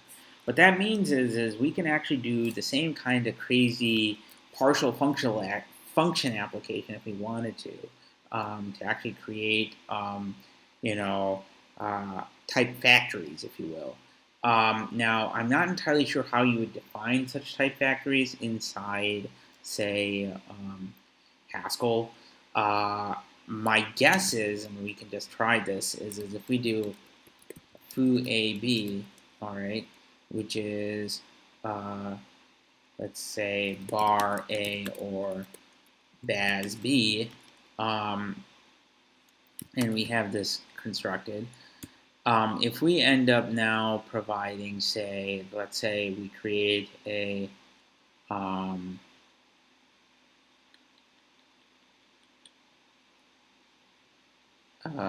if we provide a function that takes in just a foo int, okay, we can do it here. You can see that this will create a concrete, a partially applied function that will a partially applied type constructor that is not fully applied, which means it's not a concrete type. Now, if we go in and just provide integer in another one, now the type information here can be provided this way. All right, we can actually use foo integer and string in the function segments of other stuff. Now, again, this type construction is primarily useful for type signatures. So you can't certainly use, you may be wondering why you may not be able to generate these kinds of partially applied type constructors. I don't believe, because of the way the Haskell compiler works, that these partially applied type factories are even necessary or even useful, because ultimately the type inferencer requires you to create concrete types before code generation actually occurs. But if you find a case, or if you find a way to actually go and create these types, let me know, these type factories. Okay? I think it's important that we go through this piece here. This brings into this concept of a higher kind of types, the notion of lifted types and unlifted types. Okay, this is a terminology that I think specific to the terminology that's being used in Haskell. And we will be using this lifting and unlifting analogy quite a bit when we get into some other type classes like functors, applicatives, and monoids, and semigroups, and monads, and so forth. So it's important to understand what this is. So there's a precise definition for this. Now, if you look at what the kind star represents inside Haskell, it is defined as being the kind of all standard lifted types. All right, standard lifted types are of kind star. Okay, they do not. That means that the type itself is concrete. Again, no more types are required for it to actually be constructed. It's already constructed. All right, and more specifically, it is a type that can be inhabited by bottom. All right, we've talked about bottom before. Lifted types are usually represented behind the scenes, has dynamic memory, and are represented by a pointer because their size is known. And most types that we've seen so far are that have been fully constructed are essentially lifted types, and this includes many of the data types that we've defined. Okay. Now, unlifted types, on the other hand, cannot be inhabited by bottom, and that's because sometimes their sizes may be unknown. An example of this is like native types for a machine, all right, for a given machine. You may not know what its size is, all right, and additionally, void star, all right, raw pointers that can be passed into Haskell, those are unlifted, all right. Now, a special case for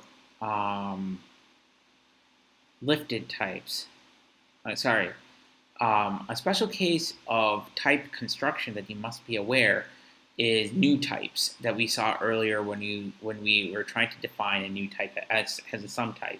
And remember, new types only can have one constructor. The reason why new types are special is because technically new types, right? And we've seen a new type example before. Let's say, we create new type foo string has AB has foo AB, all right? Sorry, AB, all right? And if we go and look at foo string, you'll see that although foo string does not have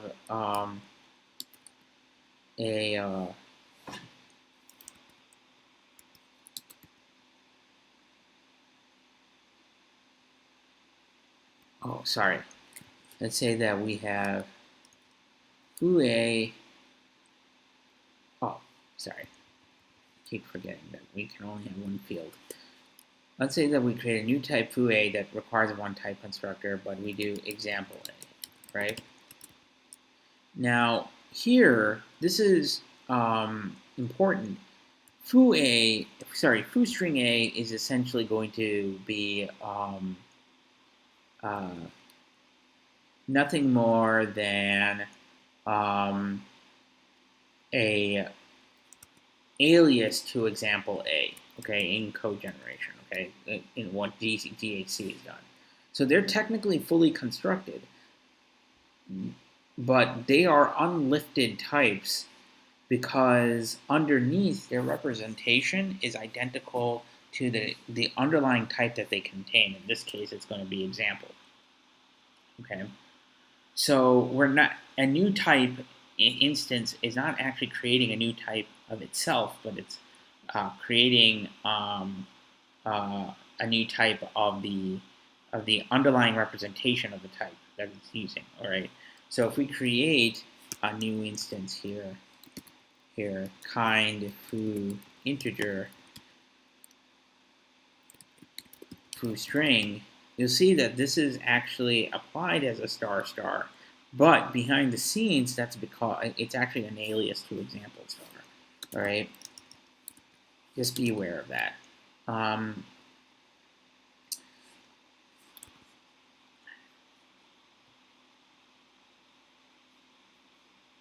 see.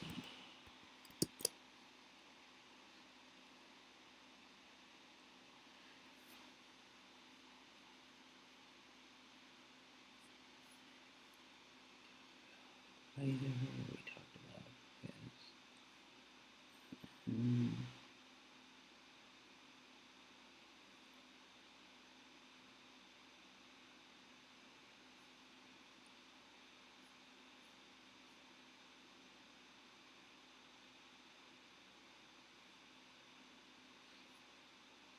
So let's talk about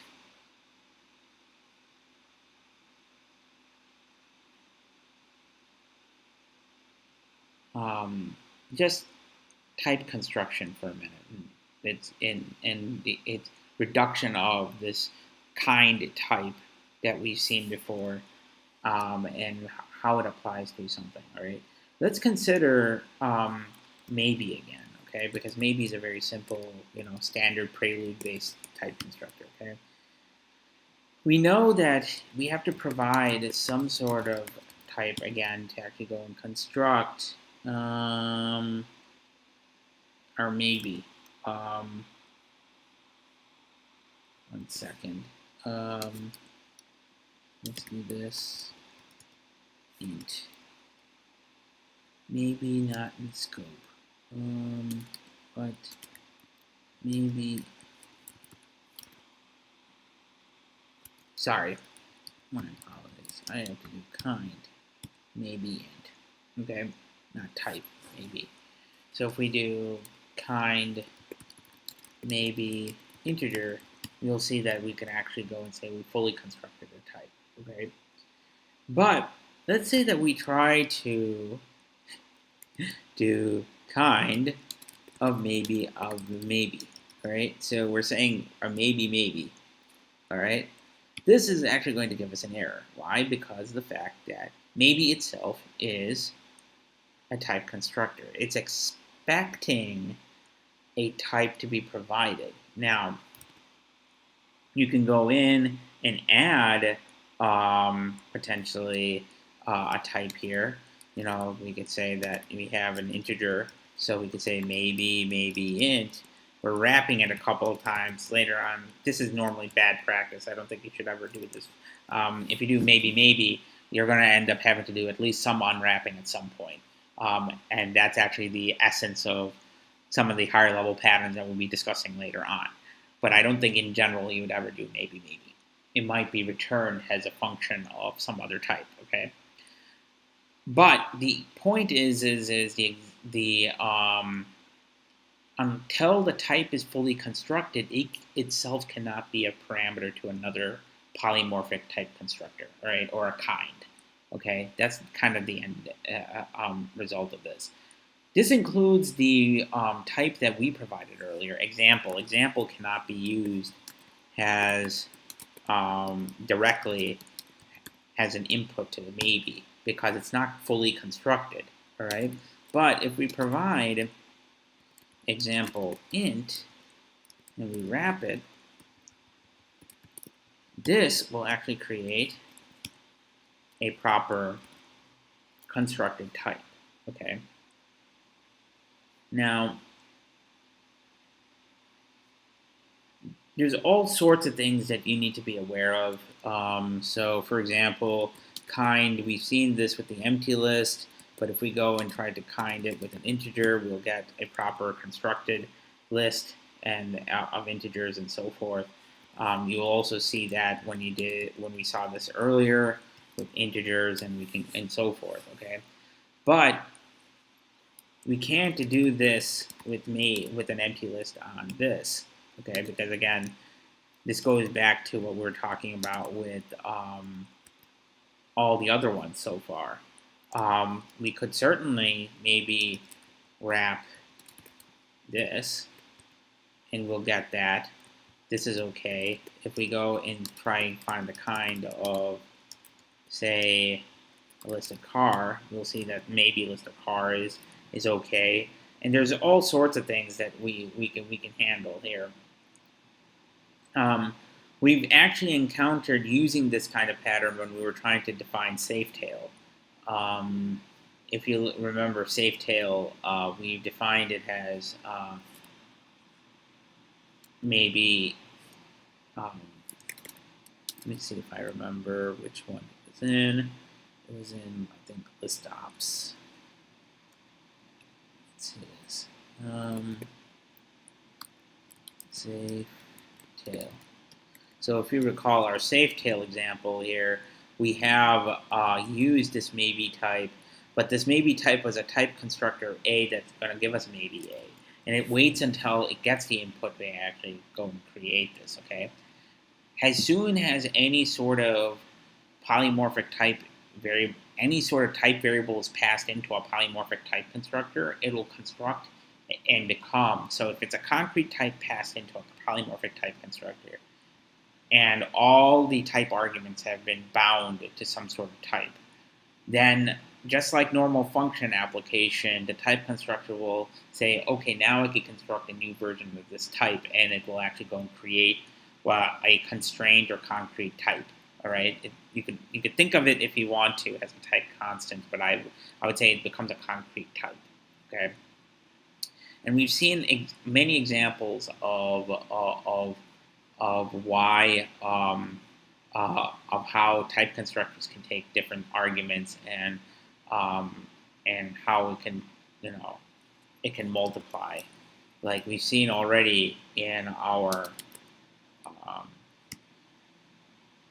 thing. We have a multi-argument type constructor here in foo. All right, we've seen this as a 2-argument.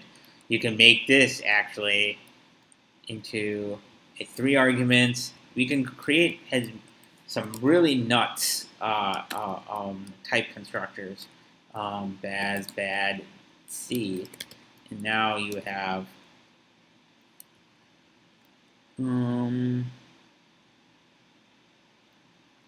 oh, hold on. Bar, back, bab. Okay. And now we have this, and if we go and create kind of foo2, you'll see that this is a 3-argument constructor. You could keep on going. It may be unclear right now when we're going through this why creating multi-argument type constructors or higher kind of types is necessary. But I assure you, there are certain cases where this approach can allow you to write things that, like say, if you're writing in templates in C++, multi-argument templates, and it's the same kind of idea.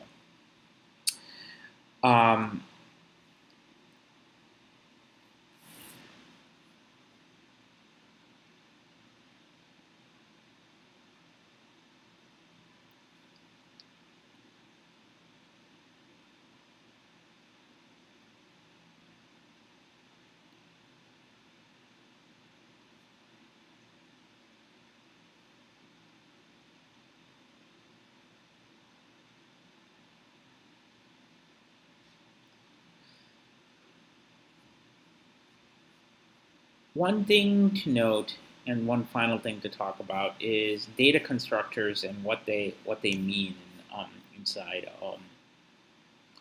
Haskell. We talked about the difference between data constants and data constructors last week when we finished up. Last couple of weeks when we talked about algebraic data types, and we also talked about how data constructors that aren't fully applied are essentially functions that once you apply them to their arguments, they'll return a value of the appropriate type. All right. To be more specific, though, data constructors especially multi-argument data constructors, behave just like normal Haskell functions, and we've actually seen examples of this before. To really show you this, though, there's one particularly interesting example that I think should be useful to note. Okay, first off, I think trivial will actually exist. No, it doesn't. Okay, so let's create our famous trivial data type. Okay, that's trivial deriving show. Okay, and let's go ahead and attempt to construct an instance of this. Now, notice already, if you attempt, this is a nullary constructor. Okay, if you attempt to pass something, you're going to get an error saying that there is no matching type to type for type trivial. Well, of course not. That's because of the fact that it's a nullary constructor. Okay, this is an example of what we call data constants that are available inside Haskell. Okay, if you create something though, like say, you know, that takes in a data type that takes in a single argument, right? Here, if we actually go and look at the type of what's passed in, okay, we can actually do a T here.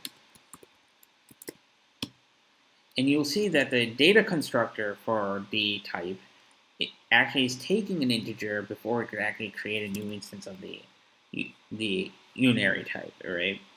And it's clear about that, that you can actually pass in any sort of integer into here and it will actually construct that, okay? And we can actually inquire about the unary types about them. But the point of it is because of this, data constructors like functions have their arguments type checked against the actual signature. So if you actually attempt to pass in invalid information, like let's say this, you will end up getting an error, a type error saying that you're expecting a one expected type and you're actually getting a different type that's being passed in. Okay, and this just goes back to standard functions that are available here. That's what I find particularly interesting. So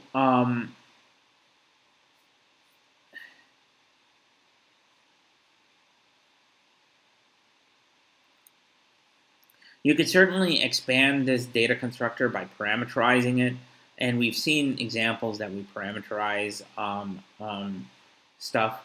So I'm not going to go too much there into more detail. Just know that this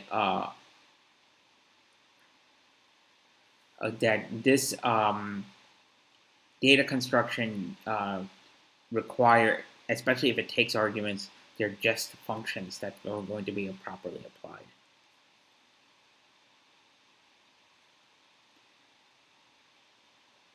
Now,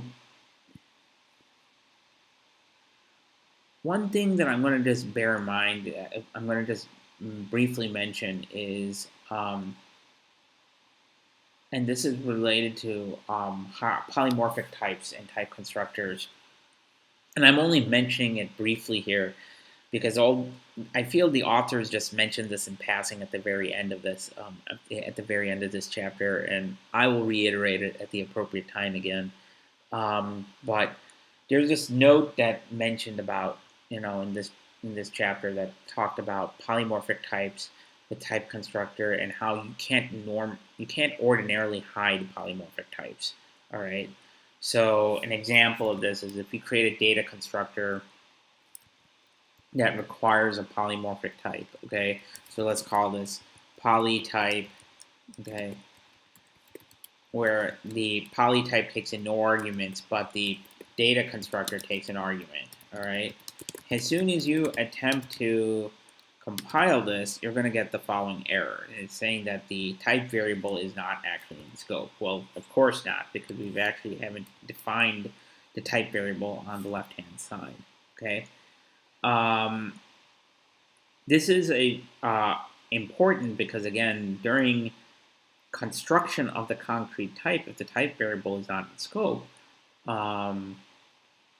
you can't actually bind a type to that type constructor so the data constructor can fully construct an instance of the type. Okay. Now,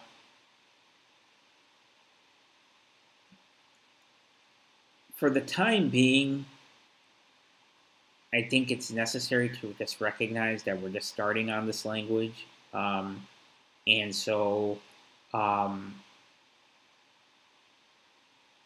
we need to figure out a way to introduce to our type constructor the type variable. But,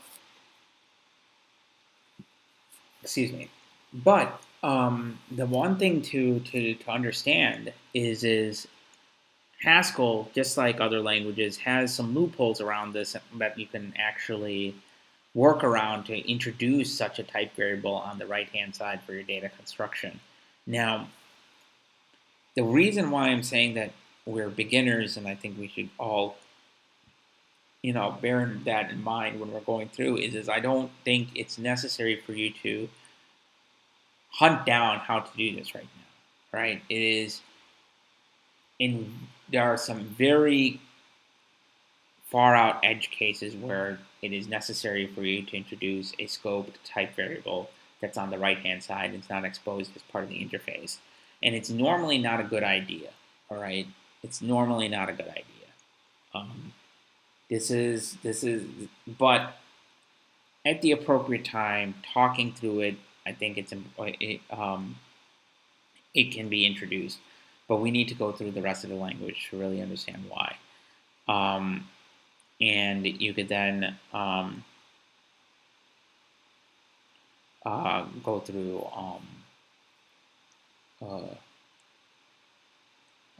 the ways of actually handling this. I'm going to end with just showing you that every data constructor that is provided can actually be used as a normal function, just like I said before, like we saw with unc. And the easiest thing to do is with the maybe type. Like, let's say that we just want to create a series of maybe types and map it. So you know that you could just do fmap on just with 1, 2, 3, and you can actually go and just create a series of maybes automatically. If just wasn't a function, you can't pass it to fmap. Fmap requires a function being as the first argument and a collection being the second.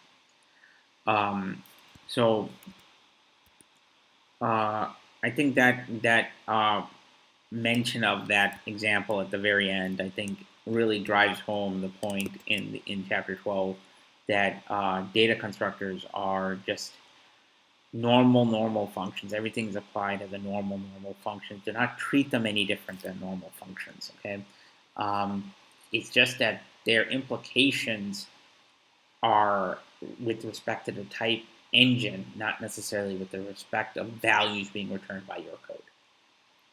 All right, so that's it for Chapter 12. Join us next time. We're going to be starting to go through some very interesting practical information on how to build projects inside Haskell using Stack. I think that's a very important topic to go through. Additionally, we'll start looking at, say, if time permitting, testing frameworks too as well. That's both Chapter 13 and 14 for it. But I don't know.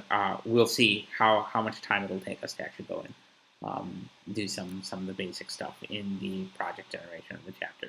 So I'll see you guys next